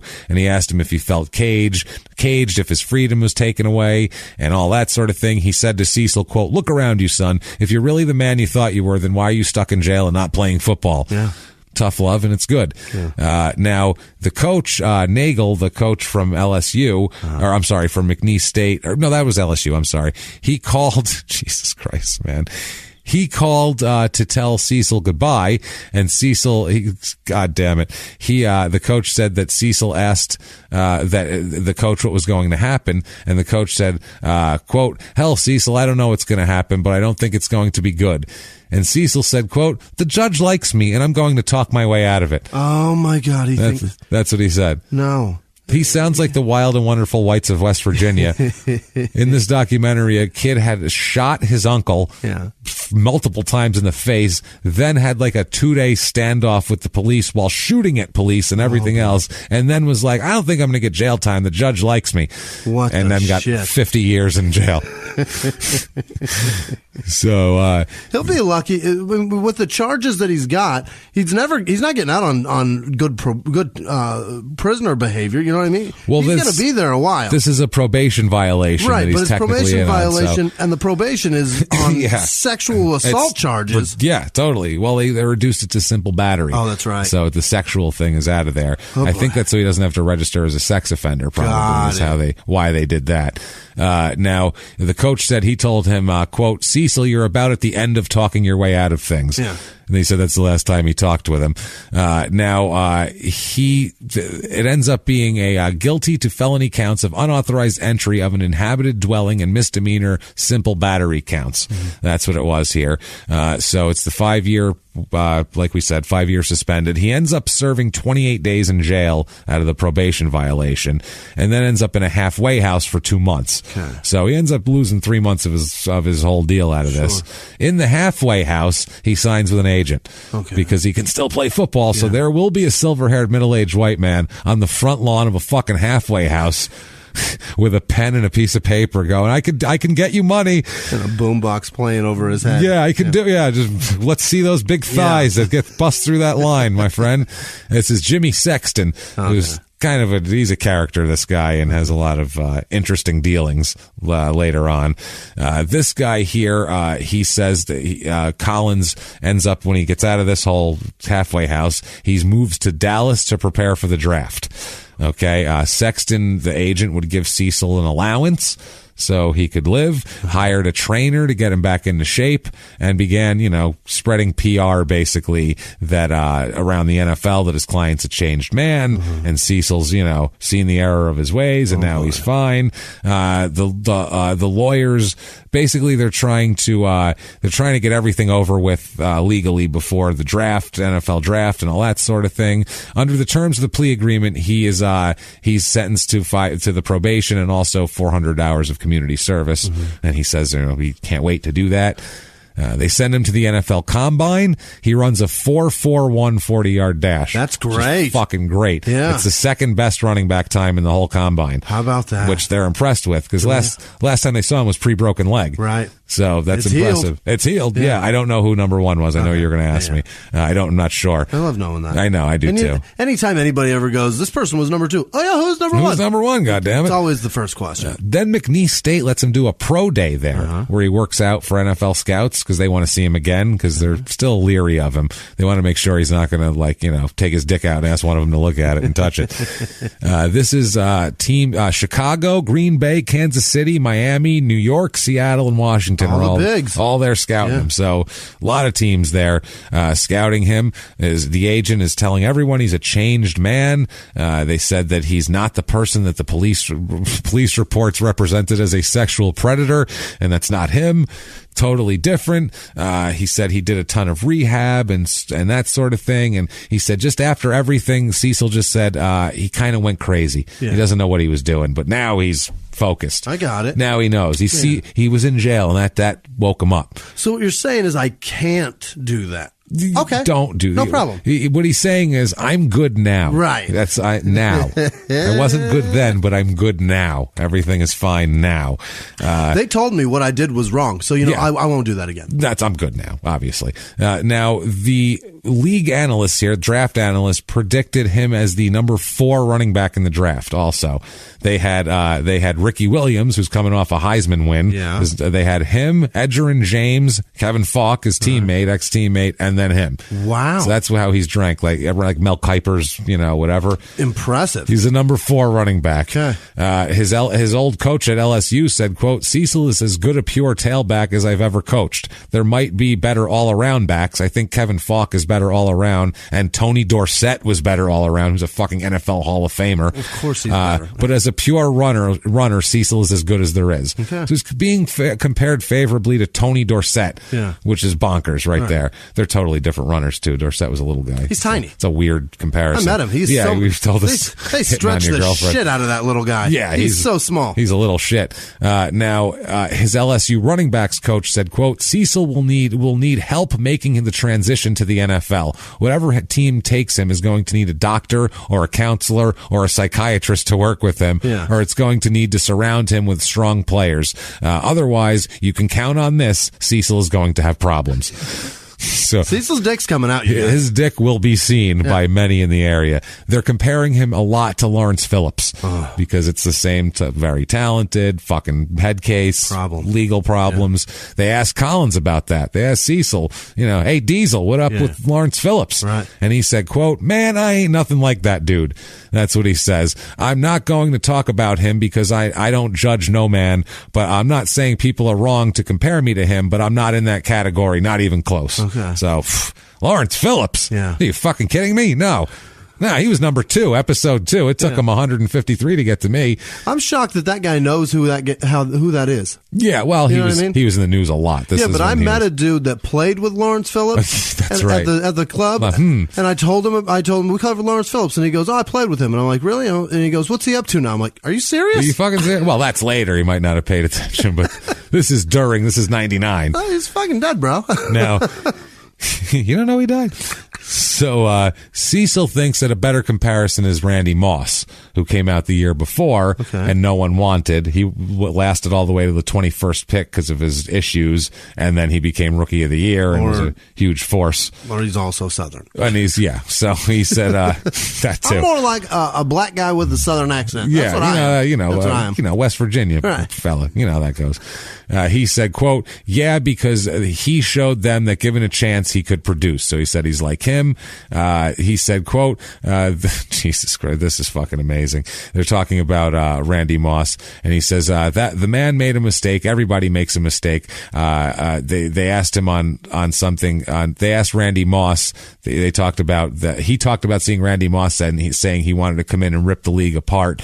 But he said he saw that Randy Moss said, at first I have to prove to people I'm a good person. So he said, that's what I'm following now. Okay. I'm going to be a good person. A lot of people aren't confident in him at all. One of his old coaches said, quote, Cecil's a con artist. There isn't any doubt. Amazing. But he was my guy the short time he was here, and I loved him. The last thing he had to do before he left each day after practice was come and see me. I'd tell him, you've got to be good, Cecil. And he'd sit in the chair right there and say, you don't have to worry about me. Hey, coach, I'm good. Right. And he'd actually say, I'm good. Awesome. That's incredible. I'm good. Right out of his own mouth. That's it, man. Another college coach here said, quote, I think the NFL is going to make a mistake by drafting him, which is fucking hilarious. He said, Cecil may turn out to be all that he's capable of being as a football player, but if I had to lay down a $5 bet, I'd say they're making a big mistake. So 99 NFL draft comes along. This is April 17th, 1999 in MSG in New York City. First guy picked is Tim Couch. Huge draft bust. Oh, God, that was so sad. Very sad. Terrible. And a lot of great guys in the top 10, too. Yeah. Donovan McNabb, number 2, who's damn good. How about that? Damn good. Achilles Smith, number 3, who was even worse than Tim Couch, I believe. Edger and James, 4. Great. Ricky Williams, 5. Torrey Holt, the wide receiver, who was great. Champ Bailey. Great. Fucking great. David Boston, who was good until his steroids. Until he started drinking. Chris McAllister, Dante Culpepper, Javon Curse, Damian Woody, Anton Winfield. This is a stacked first round. Al Wilson, the Broncos took in the last pick of the first round. He was great. Dre Bly, a lot of good players coming up here in this draft. Joey Porter, Marty Booker, Martin Grammatica. So a lot of NFL kind of stalwarts that were mainstays. And then the first pick of the 5th round is pick 134, and the Miami Dolphins take Cecil. Really? They decide they're going to take a chance on Cecil. This pick had been traded around for a while, too. It started out as a Browns pick, and they traded it to the 49ers for Ty Detmer, and then the 49ers traded it to the Dolphins, and the Dolphins ended up with it. So he's picked in the NFL. Yeah. 5th round, but still. Not bad. That's still... Is that the last round? No, there's 7 rounds. Is there 7? Okay. 7. 5th round, they sign him to a 3-year deal worth $900,000, signing bonus of $110,000. Are you telling me today Tom Brady doesn't even get drafted? No, he wasn't in the 8th? He was a 6th rounder. Tom Brady, yeah. I thought it was 8th. No, 7th. There's 7 rounds. There's been 7 rounds for a while now. Okay. I think it was in the 80s they dropped Who's in the 8th superfluous that rounds. ended up being great? I don't know. Probably matter. somebody in the 60s or 70s, I'm sure, because we've had guys that were in the fucking 20th round on the show from that back then. Yeah. So we have it in their own words here, here about this whole thing and Cecil, and he's going to clear the air. And you know what? He feels misrepresented and he needs to clear the air. Yeah. So let's let him do it. Okay. In their own words, quote, I told every team the truth of what happened. I looked them in the eye and I told them everything. I made mistakes. I admit to that. It's in the past. I can't dwell on the past. I've got a 3rd chance. I know it's my last one. It's a place nobody wants to be. Talking about jail. Being there, not able to go outside, being cooped up in there with some bad dudes. It was scary. Every night you don't know what can happen in there. I prayed every night. I prayed things would work out and I would get out of there healthy. The day I got out of there, I vowed to change my life. Well, that's an in their own words right there. That's what in their own words was made for. Nobody will see this dick again. I will keep my dick in my pants unless asked to remove it. Then I will happily oblige because I am a gentleman. Yeah. And if a young lady asks to see it, I'm going to show it to her. She deserves it. Because I do like it when they're looking at her. Yeah. So at this point, he lives with his girlfriend and his 2-year-old daughter. And he said he's not worried about because they said, well, shit, I mean, you were saying the celebrity in college was too much for you. Now you're going to the NFL. You're going to have money, too. Oh, this is going to be nuts. He said, no, that's not going to be nuts, Jimmy. Think about it. He's good now. Yeah. He said, nah, man, I've seen 5 fine women all my life, is what he said. Of course, I break into their apartments and rub their faces. I'm not worried about all that stuff. I've got a family to worry about. My daughter has influenced me the most. I realized I was hurting her. I had to get everything straightened out. The time I was in jail, I got closer to God. I learned this is what my life would be if I didn't get straight. So now I'm good. Okay. Good now. 1999, Miami Dolphins. Yeah. Jimmy Johnson, head coach. Yeah. Oh, yeah, those teams. 9-7 is his record. This is the end of Dan Marino's career. They do go to the playoffs. And they win. They beat the Seattle Seahawks 20-17 because they used to be in the AFC, if you remember. I know you do. Yeah. AFC West.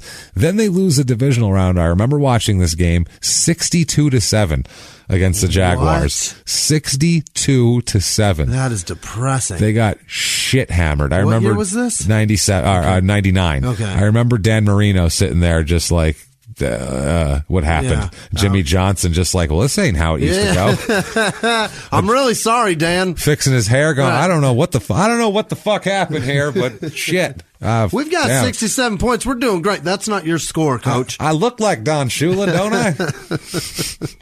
That's not you, Coach. No. Damn, shit. No. That's why everybody's so sad over here. So that team, this is Dan Marino, Cecil Collins, Kareem Abdul-Jabbar, the football version, if we remember him, O.J. McDuffie, Scott Zolak backing up Marino. Yeah, this is not good. Not a good thing here. So this season, he ends up playing in 8 games over the course of the season. In one game against Philly, he actually has 26 carries for 97 yards. So he carries the load. He has 20 carries one game against New England. So they're giving him the ball a little bit. After 8 games, he starts 6 games. So they start him even. He has 131 rushes for 414 yards and 2 touchdowns.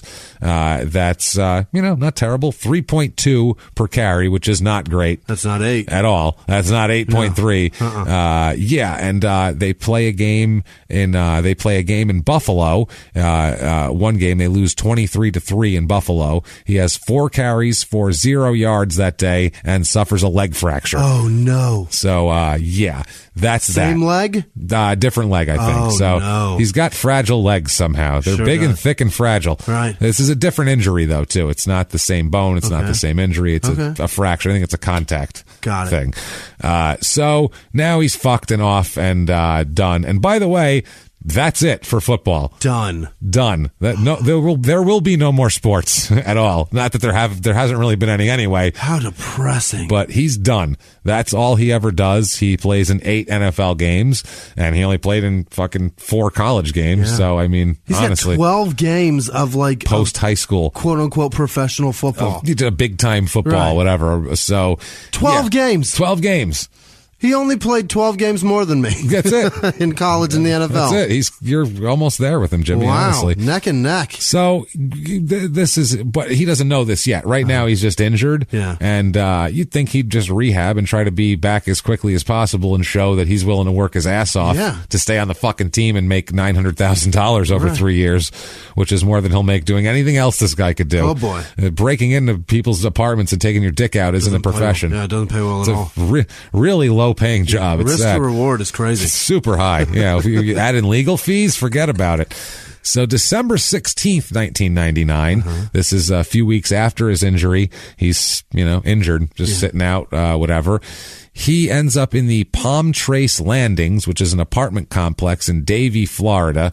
And, let's just put it this way. Let's read from the police report here, from Captain Ed Taylor of the Davie Police Department.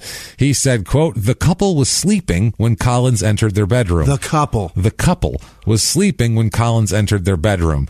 They woke up and confronted him, and then the husband chased him from one room to another, and he exited by jumping out a window, the same window he entered the residence, and fled. Basically, they were awakened by an intruder, which is him. He is charged with burglary, and we'll find out what happened here, because it's deeper than that. This isn't random. Okay. This is a woman that he's been watching. Really? Oh, yeah. The husband's a guy named Ronald Nolte. He's the guy that confronted him in the there and asked him, "What are you doing in our apartment?" Yeah. And he said, "Cecil," because they knew him from the gym. Yeah. He said, "Cecil, what are you doing in my apartment?" And he said, "That's not me." No. "I'm not Cecil." He said, "That's not me." "That's not me. I'm not Cecil," is what he said to the guy. He knows you. You're in front of him. You can't just say, "Oh, no, I'm a different guy," and then go, "I guess so." No. You know people that you see all the time. You know if they're in your home. You know who it is. You can't just... Unbelievable.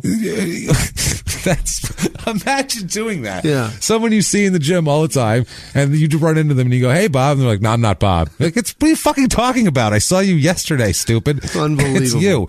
Wow, you're wearing the same shirt I saw you at the gym in. Your shirt says, what the fuck are you doing? Your shirt says Crunch on it, sir. I saw you there. And Cecil above the left tit. What's happening here? Jesus Christ, man.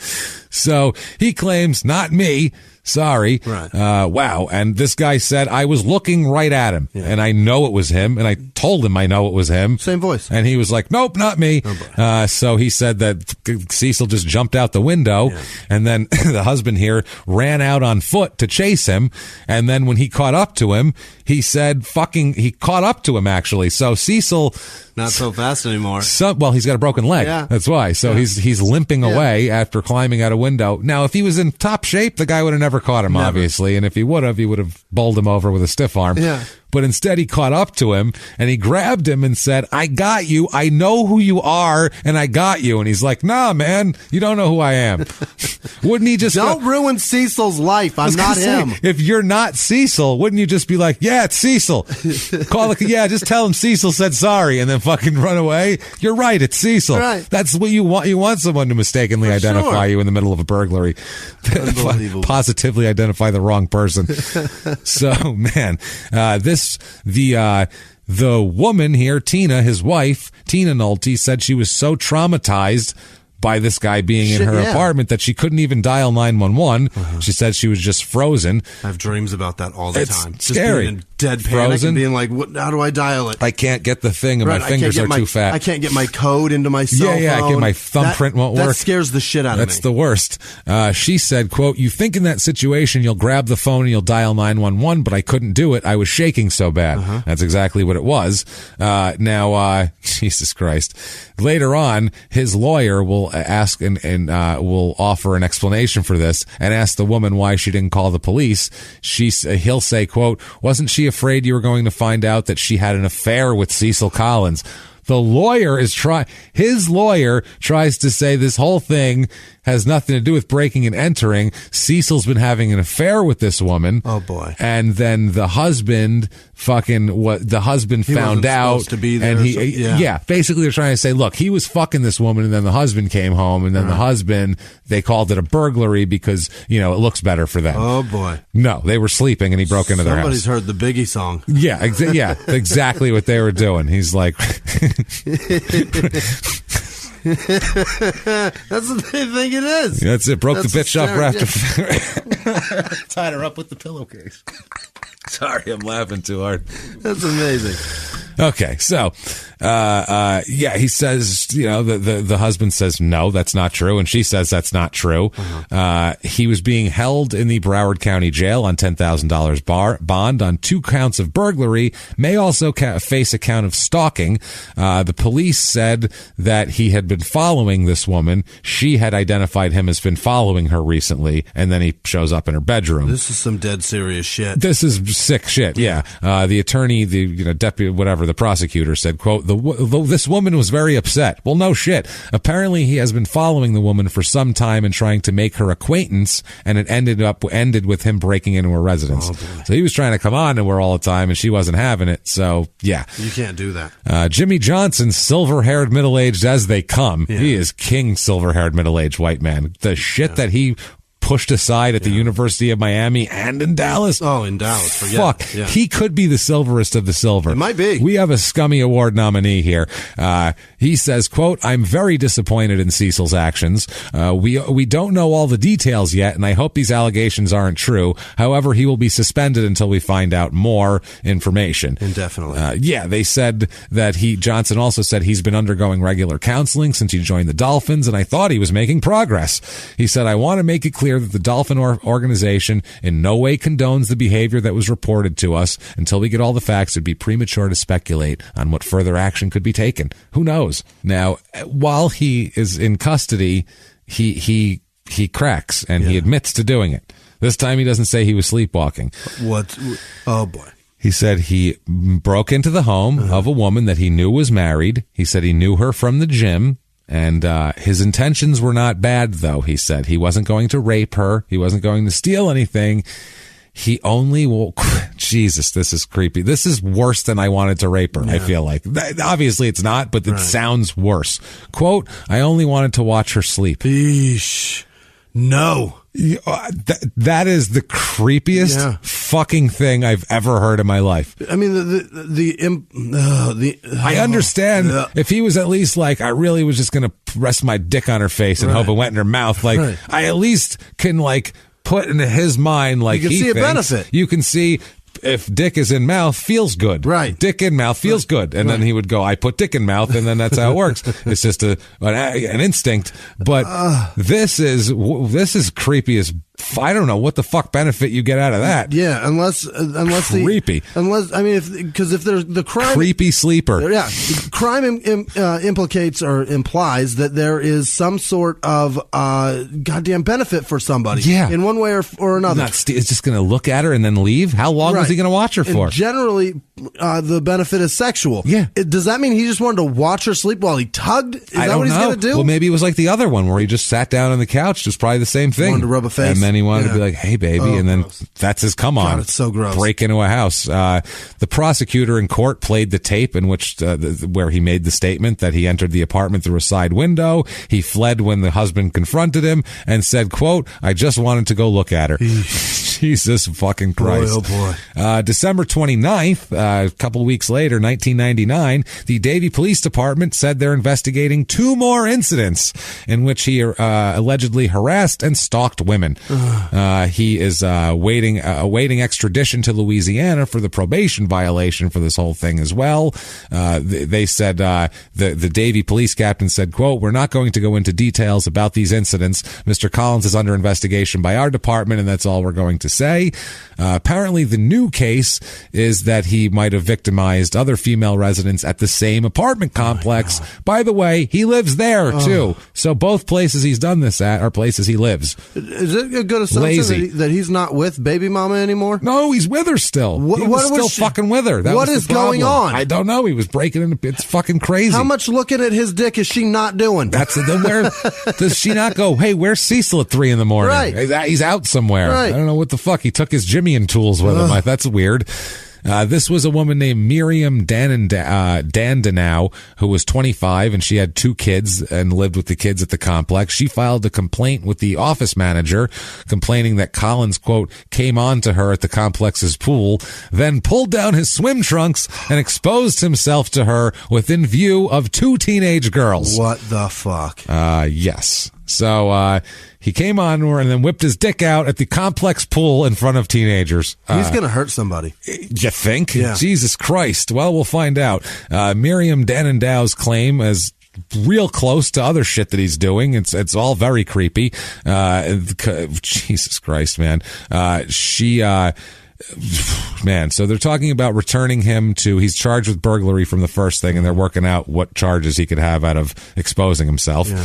If he's returned to Louisiana, or he's wanted on the probation violation there, he could serve a 4-year sentence that he got there. But his lawyer said, quote, I want to keep him here, or the prosecutor in Florida said, I want to keep him here where he can get some serious time.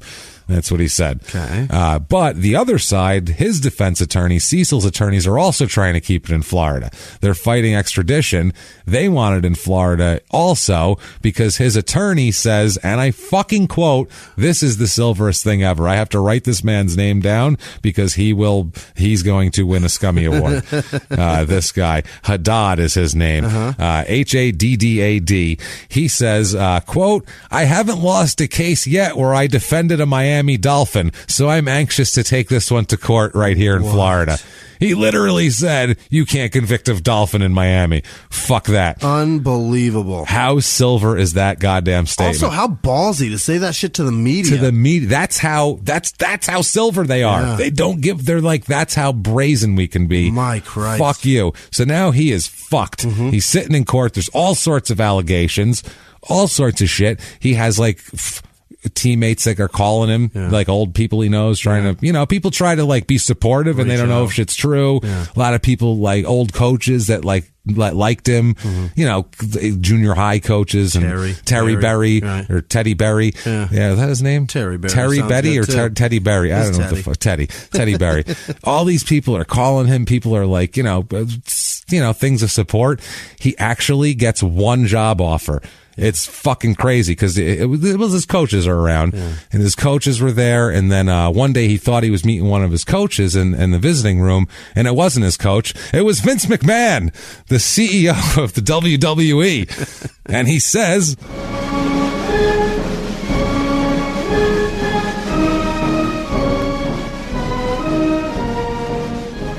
how is it you've come to arrive here? What the hell is wrong with you? I could have done so much with you. Are you kidding me? Look at you. God damn it. What's wrong with you? The sleeper creeper. You could have been the biggest star I have.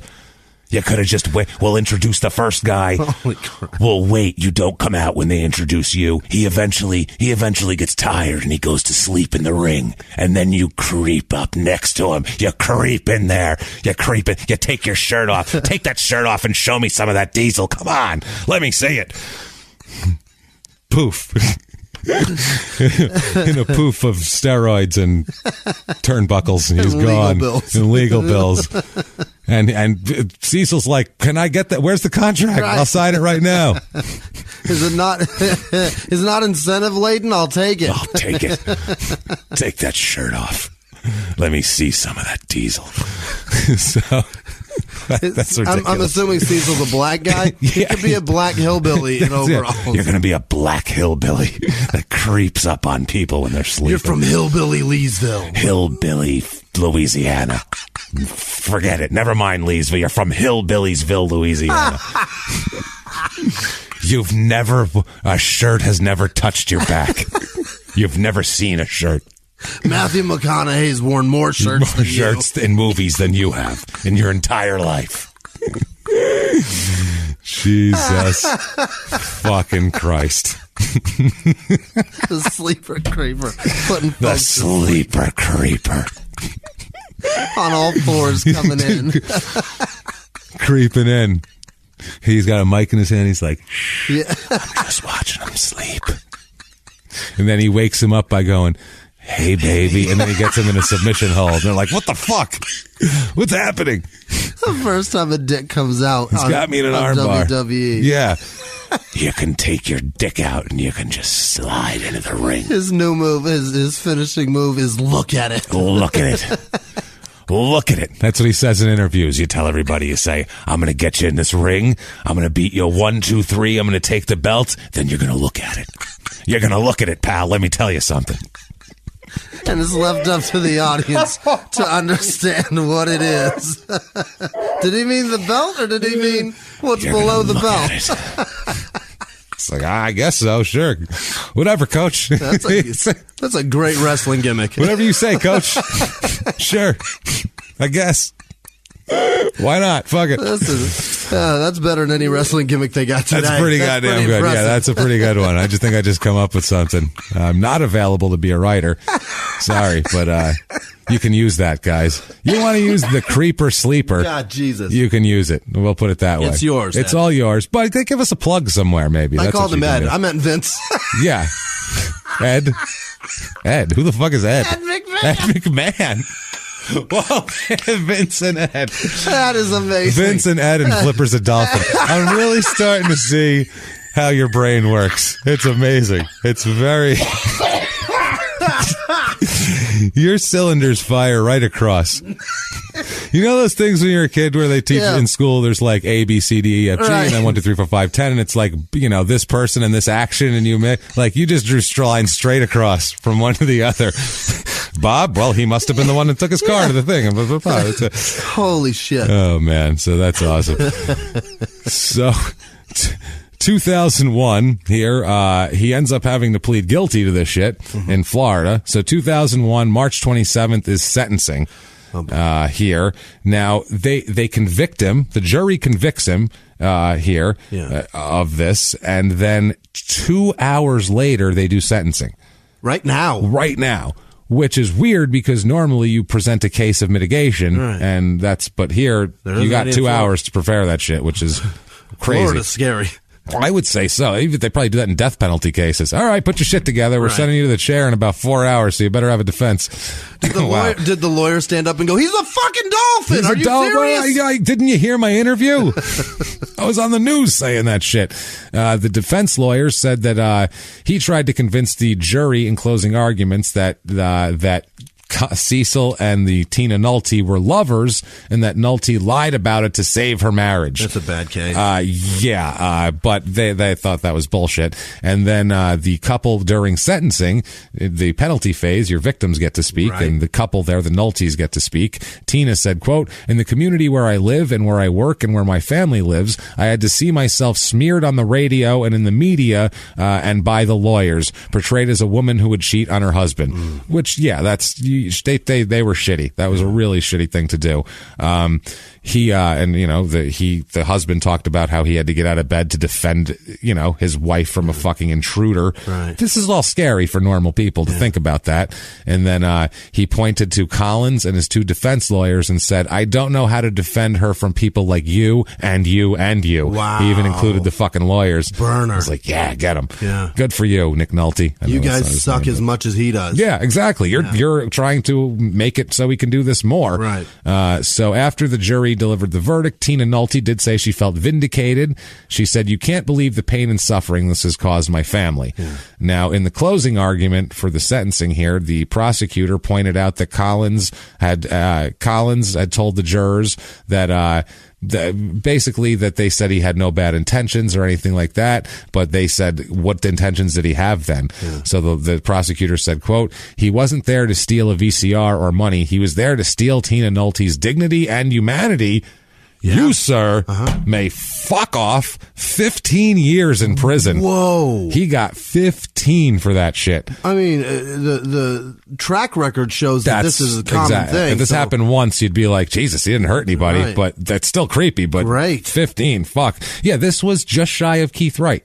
That's the next step. Remember Keith Wright? I don't know if you guys remember. It was like episode 20-something probably, maybe 19. Keith Wright was an NFL kind of washout, played for a bunch of training camps and everything, and he broke into women's houses and assaulted them, sexually assault, and it was just like this. He's escalating to it. He escalated to that, and this guy did the same thing. Now, imagine the balls. He did it with someone else there. Imagine if that guy's not there, though. Who knows what's going to happen? His dick is coming out. Guaranteed. So the sentence was for felony burglary. It is the maximum under Florida law. The judge, Joyce Julin, told Cecil that he got the maximum because of his earlier conviction in Louisiana for the exact same shit. You got it. Clearly, that's your thing. He apparently, they handcuffed him and took him away after that. Once he's in prison for a few months, he has another daughter. His daughter's born while he's in prison. Oh my God. So that's great. That's just great. Oh, Jesus. So that's the answer to your question. I didn't want to say it, but his girlfriend was pregnant at the time. That's why he's going out creeping, because he's got a pregnant girlfriend. So you want to go out and creep and climb in people's windows. Oh, Jesus. What the fuck, man? So he afterwards, though, he ends up, the sentence gets set aside by an appeals court, because he was sentenced. He gets a new sentencing hearing because he was sentenced less than 2 hours after the conviction, like we talked about. And they call that unconstitutional or something? Well, yeah, they said that they wanted to fly his parents in to be mitigating witnesses. They wanted to show that he wasn't just some monster creeping through the window. That he is. But you try to show, look, he's a human being whose mother loves him and stuff like that, and that might soften it from 15 to 10. I mean, that could be worth a couple of years. You never know. He's friends, whatever. They didn't give him any time to present a case. Which you should. You got to give him a time to present the case and do it as fair as possible. So then when you send him away, it's good and it's justified and everything. It's going to hang. No one feels bad. I don't want anybody going away on shit terms. I want everybody going away fairly if they have to. Give them a fair trial, because that's in the goddamn Constitution. Yeah, everybody needs to have fair shit. The new hearing gets him the same exact sentence. Really? Yep, same shit. They said, ouch. Doesn't matter. Yeah, your mom's nice and all, but you still are a creepy fucking you're the creepy sleeper. We're sorry. We've seen you on TV. On a plane now? Yeah. Was that worth the airfare? No? How were the peanuts? And you flew Southwest, didn't you? You didn't even have a fucking seat. Yeah. Enjoy that fucking bus with a goddamn jet engine propulsion. Yuck. Awful. The worst. The worst. I will not fly Southwest anymore. Everybody line up. Nope. I will fucking ride there like Dumb and Dumber on a fucking moped with you on my back to get to shows before I'll take Southwest. I don't go. I don't care. I will. It's better than Southwest. Be on my back. It's still better than sitting on a Southwest flight. Still more to have Jimmie piss on my back as we fly through Middle America is more dignity than being fucking lined up and hitting the head with snack baskets as they go by on a fucking Southwest flight. It is brutal. Fuck you. I would rather, I've said this many times, I would rather be shot out of a cannon in the general direction of the city in which I'd like to end up than fly in a fucking Southwest flight. So terrible. I don't care. So, wow. Anyway. Fix your fucking airline. Make people have a seat. Give us do a that. Fucking seat, you pieces of shit. Take 3 rows out of there and widen that shit too, because you can cram them in. Yeah. There's too many people. It's not doesn't seem safe. It doesn't seem safe that they come by, and the planes seem like they're from 1984, and then they come by with a fucking snack basket, and that's supposed to fucking make it all okay. No, it's not okay. Take your snack basket, shove it up your goddamn ass. The last time I was on a fucking Southwest flight was last tour. Did a cheap flight home from Dallas, and I was like, how bad could it be? It's only a couple of fucking hours. It's fine. It wasn't fine. Cram myself into someone bigger than me next to me, taller. He's got his fucking leg leaning on me. I finally fall asleep. I hadn't slept all fucking weekend. Fall asleep for 5 minutes, and this fucking goddamn lady hits me in the fucking head with the pretzel basket. Hits me in the head with the pretzel basket as it walks by. I actually said, what the fuck? And no one even turned around because it's Southwest. It doesn't matter. And they expect you to behave like that. Ugh, like animals. I feel like I could have thrown poop and no one would even looked at me. They would have been like, well, it's more poop throwing. That's Southwest. I had a lady sit on my thigh for 4 hours. And when we got where we went, my fucking leg was soaked because her ass sweat was all over me. Jesus Christ. Fuck, I hope you paid extra to upgrade to the group that gets to stand in line slightly before the other group that has to stand in line. And that's the crazy part. Everybody's an early bird. Idiots. So you check in early bird, you're still in group C. Yeah, or there's still 60 people in front of you. Well, I paid $50 so I can sit in row 42. That's wonderful. So he's in jail in August 2002. Cecil is, not a Southwest employee who fucking deserves it.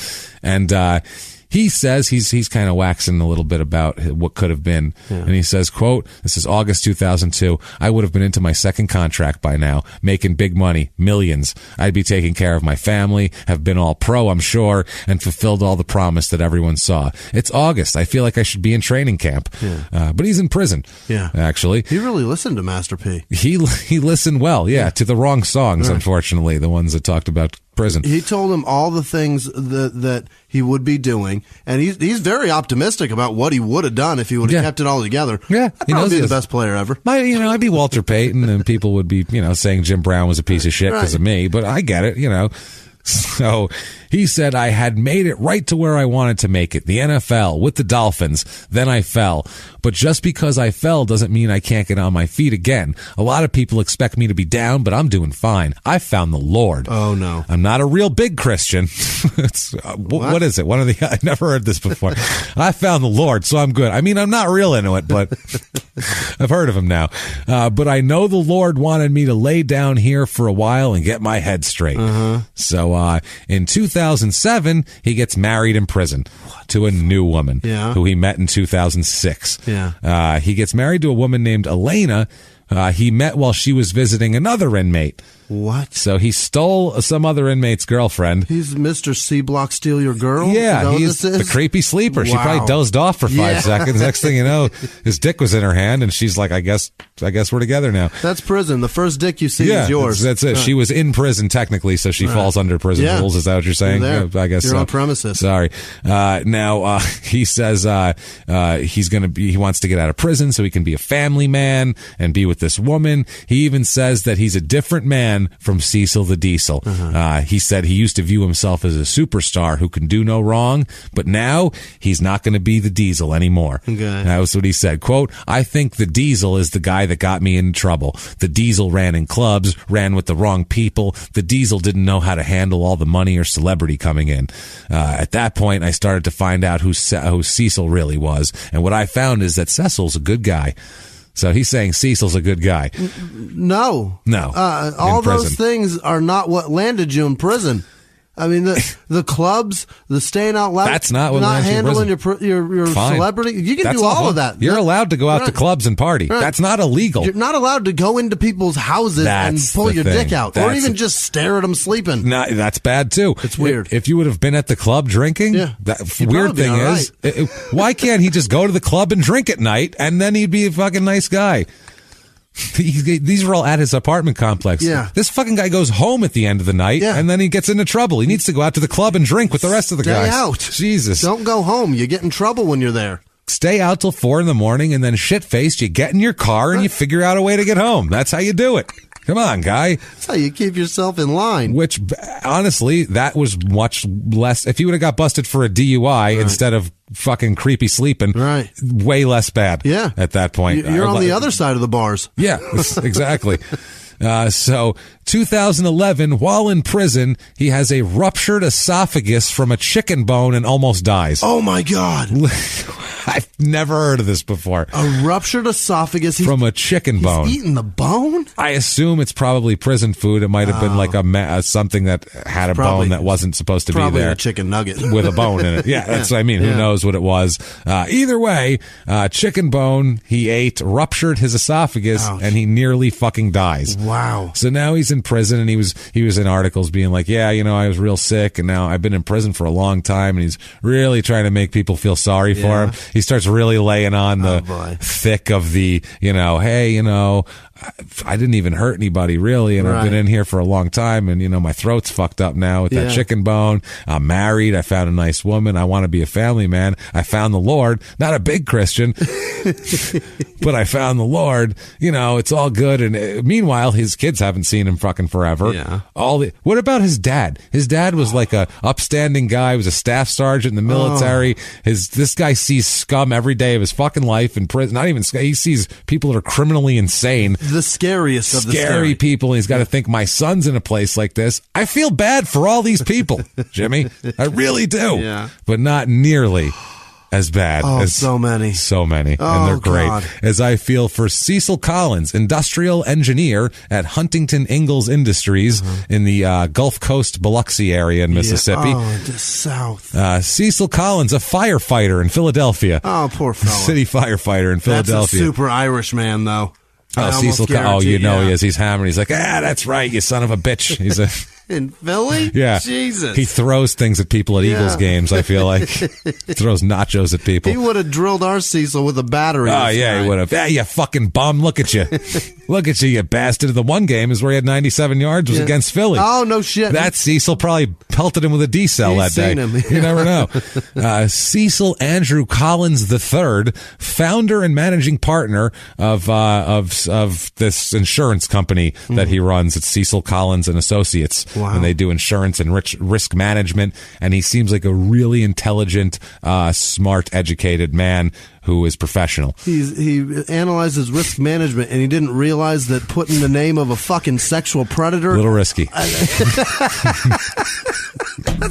as risky as it gets. Hey, guys, this is risky from a marketing standpoint. Cecil Andrew? No? Nothing? I'm proud of my name, damn it. Anyone at Cecil Collins Elementary School. Oh, my God. What? No way. I swear to God, this is the one that made me go crazy. I'm like, Cecil Collins Elementary School. They've got a school. In Barnegat, New Jersey. It has 419 kids in it, and it ranks as the 591st best elementary school in New Jersey. Holy shit. Which is perfectly aptly named then. It's not even in the top 500 of elementary schools. There's only 592 there. Yeah. And finally, by far the worst possible, Cecil Collins, OBGYN. No way. Fuck yeah. Sumter, South Carolina. Wow. Now, the only thing is, he only examines you while you're sleeping. Right. That's the only time he'll do it. So you just say, I need an examination. He says, I'll be there at some time. And then you sleep, and when you wake up in the morning, you're like, I feel like I've been examined. You go into go into the office, you fall asleep, and then he wakes you up and goes, all done, baby. All done, baby. That poor bastard. What the fuck? Can you imagine hearing this story and then being like, I'm not going to that guy. Jesus. How does that guy go all the way through school and be like, I'm a giner doctor. That's my thing. That's what it is. Wow. And then he sees on the news a predator with the same name. That is disturbing. I'm never going to get clients. Fuck. Oh my God. Fuck. What are the chances? He just wanted to watch her sleep. Come on. He didn't touch her. I don't know. Give him a break. Wow. Now, 2012 comes around, and now he really wants out of jail. Yeah. In 2010, he filed this speedy trial petition to try to get... Basically, he's trying to get it so, because he still has Louisiana hanging over his head, the probation violation there. So he's trying to push himself out of Florida, saying that I have a right to a speedy trial in Louisiana, and as long as you're holding me here, I can't have that. So you got to release me so I can go there and get that over with. Don't worry, you'll get it. They say, no, that's not how that shit works. But they're talking to him in 2012. And they said, do you regret your life and all that? And he said, quote, I have no regrets, no grudges, none of that. I think regrets he should probably have. Yeah, take that one right the fuck out of there. You can say no grudges, but not no regrets. Right. No regrets, no grudges, none of that. What happened to me in that time saved my life. I believe if I was out there with that mindset, I'd be dead or my life would be totally in shambles. It made me grow so much and showed me how to be a man and to live and to walk in life. These 15 years they gave me, it seemed bad at first, but I met the most beautiful woman in the world in prison. I found God in prison. I've come out of it much better than when I came in. No. No. I broke into houses, and that's the best thing I ever did. Well, he's saying, I guess he might be saying someone probably would have shot me in the fucking face if I kept breaking into houses in Florida. I would have raped, and then I'd be in here forever. Then I'd be in here forever. Well, actually, if you raped, you'd probably got less time than 15 fucking years. If we're being honest. That's a good point. That's, Christ. Yeah. He also said, quote, my grandmother died, and then my cousin, who was like a brother to me, died in a motorcycle accident. When I first read that, I was like, his grandmother died in a motorcycle accident? How many grandmothers die in a motorcycle? Damn, weird. But no. He said, I was close with God before that, but that final year, last year has been important for me to pull even closer. Yeah. So now he's good. Man of God. Jesus Christ. 2013, released from prison in Florida. But he's then brought back to Baton Rouge, where he is found guilty, where he's found in violation of his probation from 1999. Awesome. So, this guy, he faces up to 5 more years in prison. Okay. That's the sentence there. But the Louisiana State District Judge here rejects a prosecution request to revoke probation and instead sets a $25,000 bond and says that he must stay in Louisiana during the appeals process. So, at this time, by the way, right around this time, there's an LSU player named Jeremy Hill, a sophomore running back, familiar, who is in trouble for battery at this time. The judge in his case says to Jeremy Hill, quote, this is fucking amazing. I love this. He says, quote, Collins was the best running back in the history of LSU. He was also the dumbest. You have a chance to be the greatest, but you're going down the wrong road. Oh, boy. So a judge, he was legally decreed in court, quote, the dumbest. Wait, where's my gavel? You, sir, are the dumbest. And that's legal.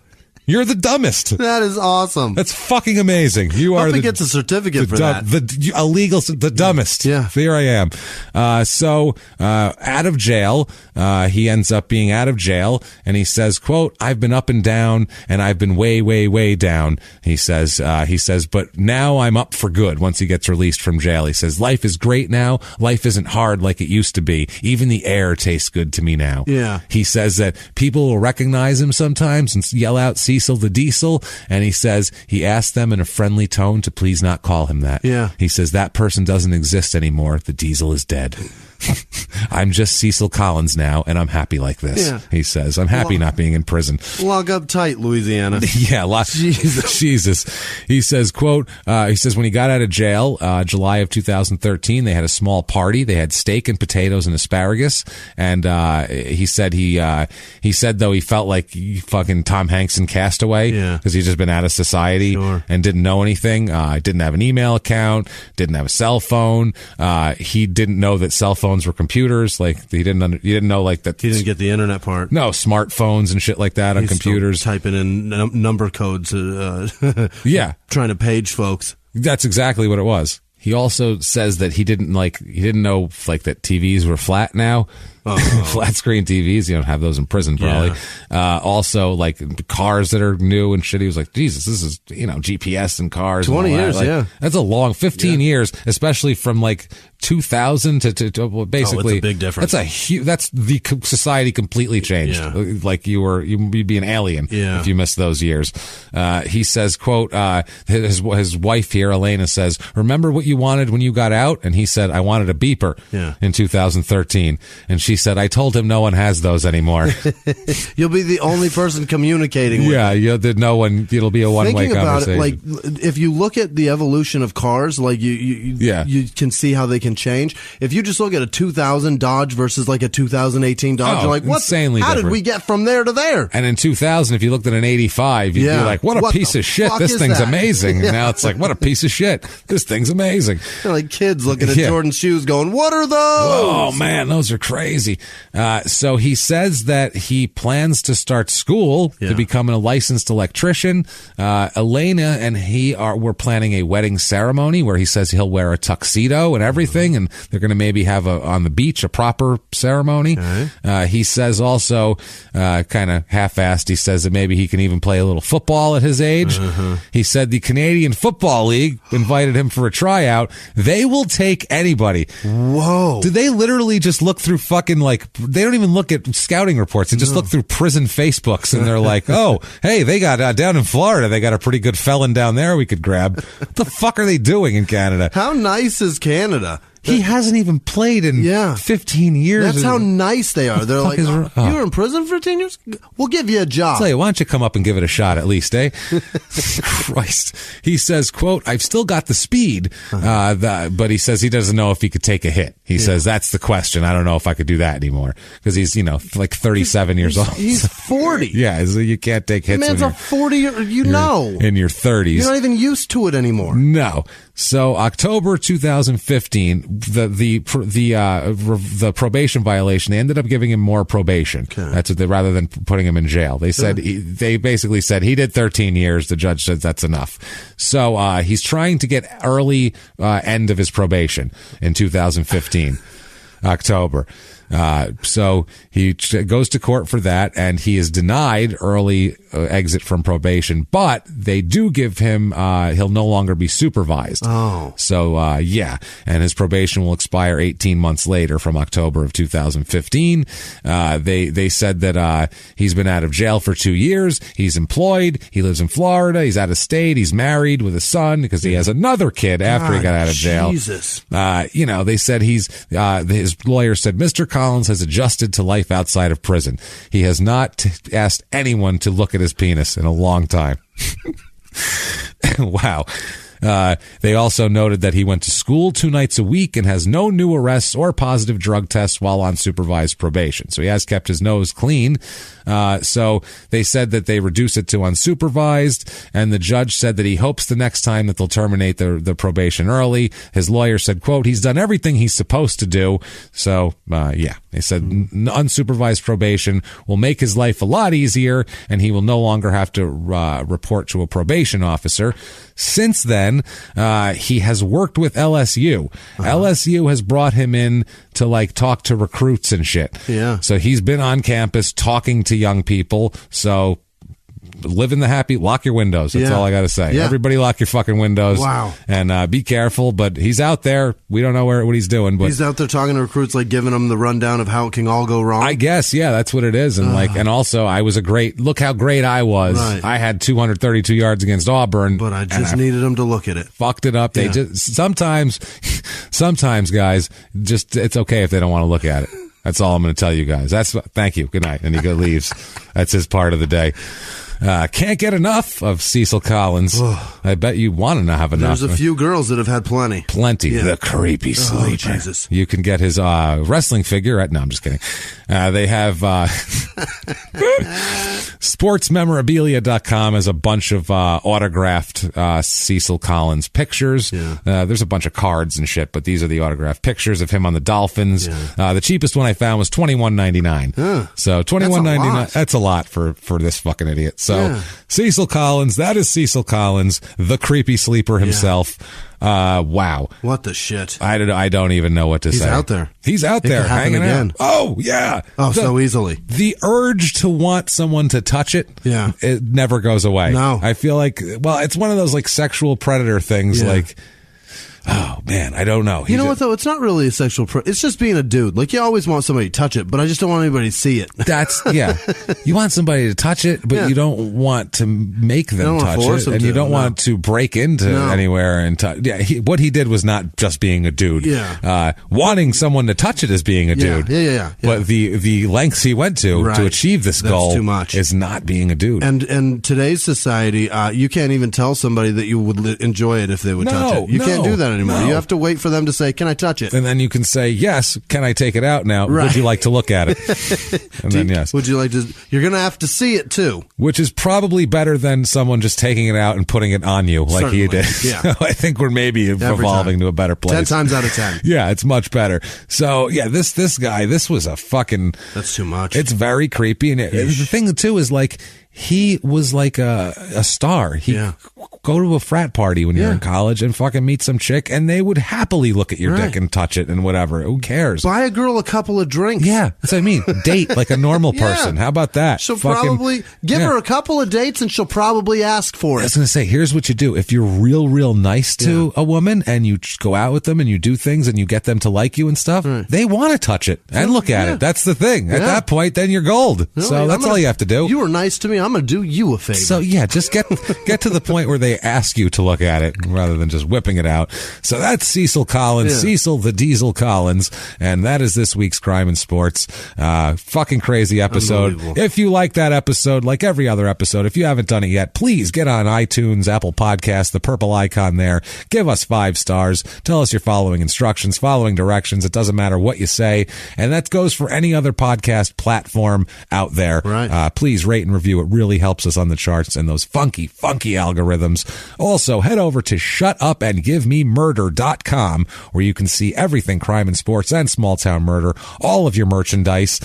We have a small town murder live show coming up in Nashville on the 14th, but it's sold out like immediately. That's great. It sold out, and like we announced it on the show, and it was sold out in less than 24 hours. You guys are truly the greatest. So thank you for that. That's a small town murder in Nashville, but there will be more dates. We are announcing more dates, a bunch more dates. We're going to be in cities that we've never been in. We're talking to you, Pittsburgh and St. Louis and places like that. We're going to be trying to come to you this year, and there will be crime and sports live shows this year. We promise you that. There's going to be more small town murder ones because it's just more popular.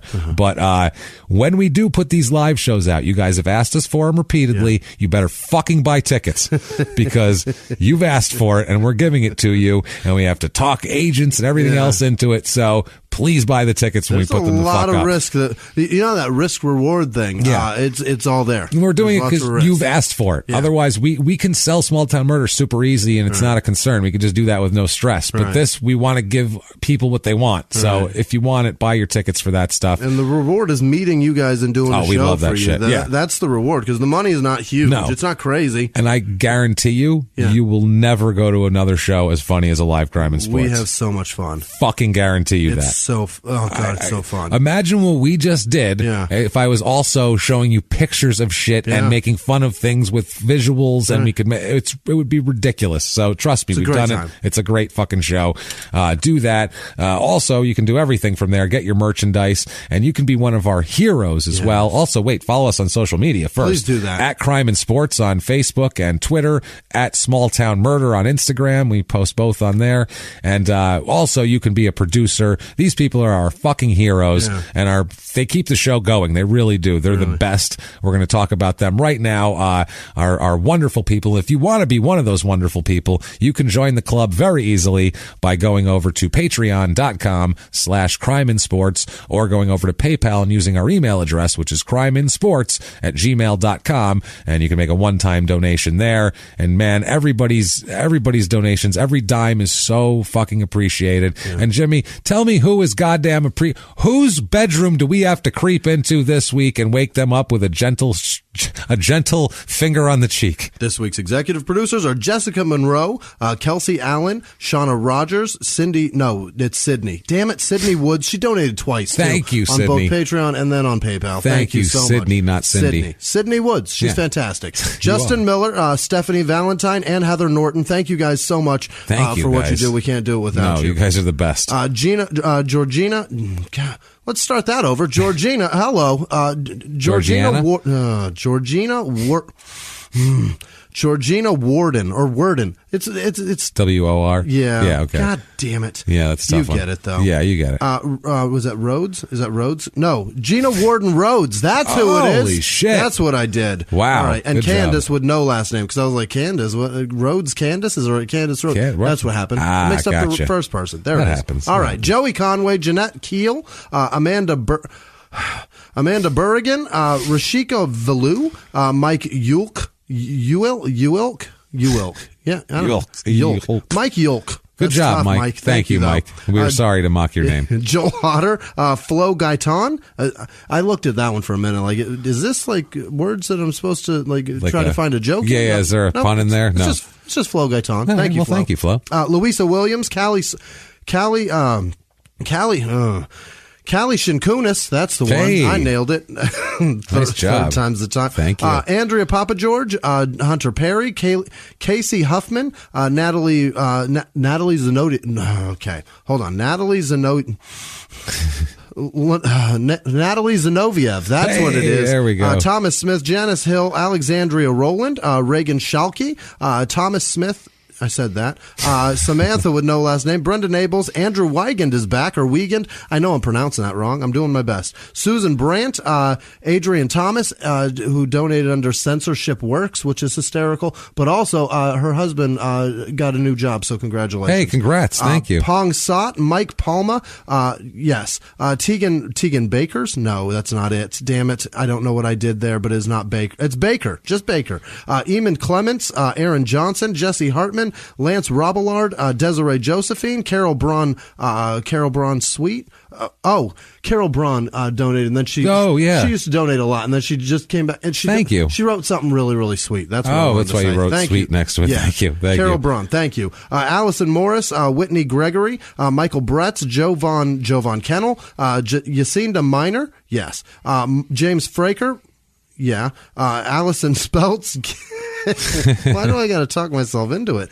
Pete Cowley, Eric Langenecker, Michael Chase, Haley Gottfried, Stacy Rushworth, Clay Thorson, Charles Carpenter, Gary Howard, Rishi Deshpande, and his wife Shannon Weaver. Wow. I think I got it.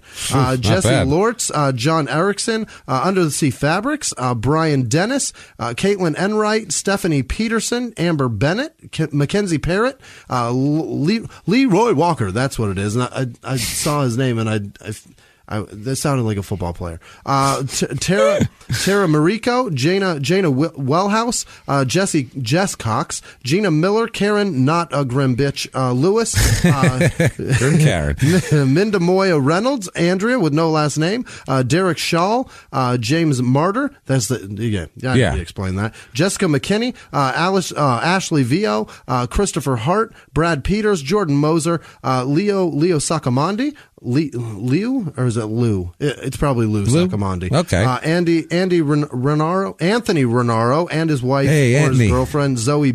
Thanks, Anthony, and your girlfriend. Appreciate it. Zoe Badnasek. Go buy that nice lady some linguine with clams to take her out for a nice night. What are you doing? Bednasak. There you go. Okay. Bednasak.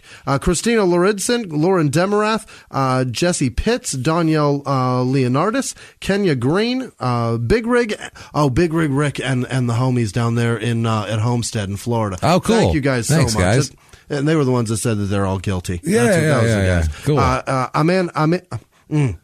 I'm in a lot of trouble trying to pronounce this. I'm in Aklagagi. Wow, that's a good name you got there. You're killing me. Stephanie Huron, Brent Madison, Susan Gable, Billy Johnson, and Jackie Edmiston. You guys are fucking incredible, and I'm terrible at reading. Unbelievable, guys. Thank you so much. It really is shocking. It's wild. Every week, it's shocking. It's amazing, and we are just so thankful. That's all I can say by it. I say we're blown away by it, but we're thankful, and we're just we can't thank you enough. So thanks for everything you do. And what if somebody wanted to creep into your bedroom, Jimmie, and watch you sleep? How could they get a hold of you to tell you about it? You can find me at Whisman Sucks, WHISMAN Sucks on Twitter, Instagram, and Snapchat, and that's the easiest way to get a hold of me. I do my best to respond to everything you guys send me. So thank you guys. I appreciate you being involved. What about you? You can find me at Jimmie P is funny, or you can just copy and paste my last name from the show description. Just copy and paste my name. You're not gonna spell it right. It's just so much easier just to highlight it and boom, do that, drop it in there. Get a hold of me and say hello and do all that shit. I do my best to keep up with everything, and this has been a fun, creepy, weird. I'm happy it's over. I don't want to hear about any more room creeping like that. That's crazy. But so far the story's over. So far it's over. You never know. He could pop up at a bedroom anytime, any goddamn time. So let's keep our fingers crossed that he doesn't. And that's said, live from the Crime and Sports Studios. We'll see you next week. Bye.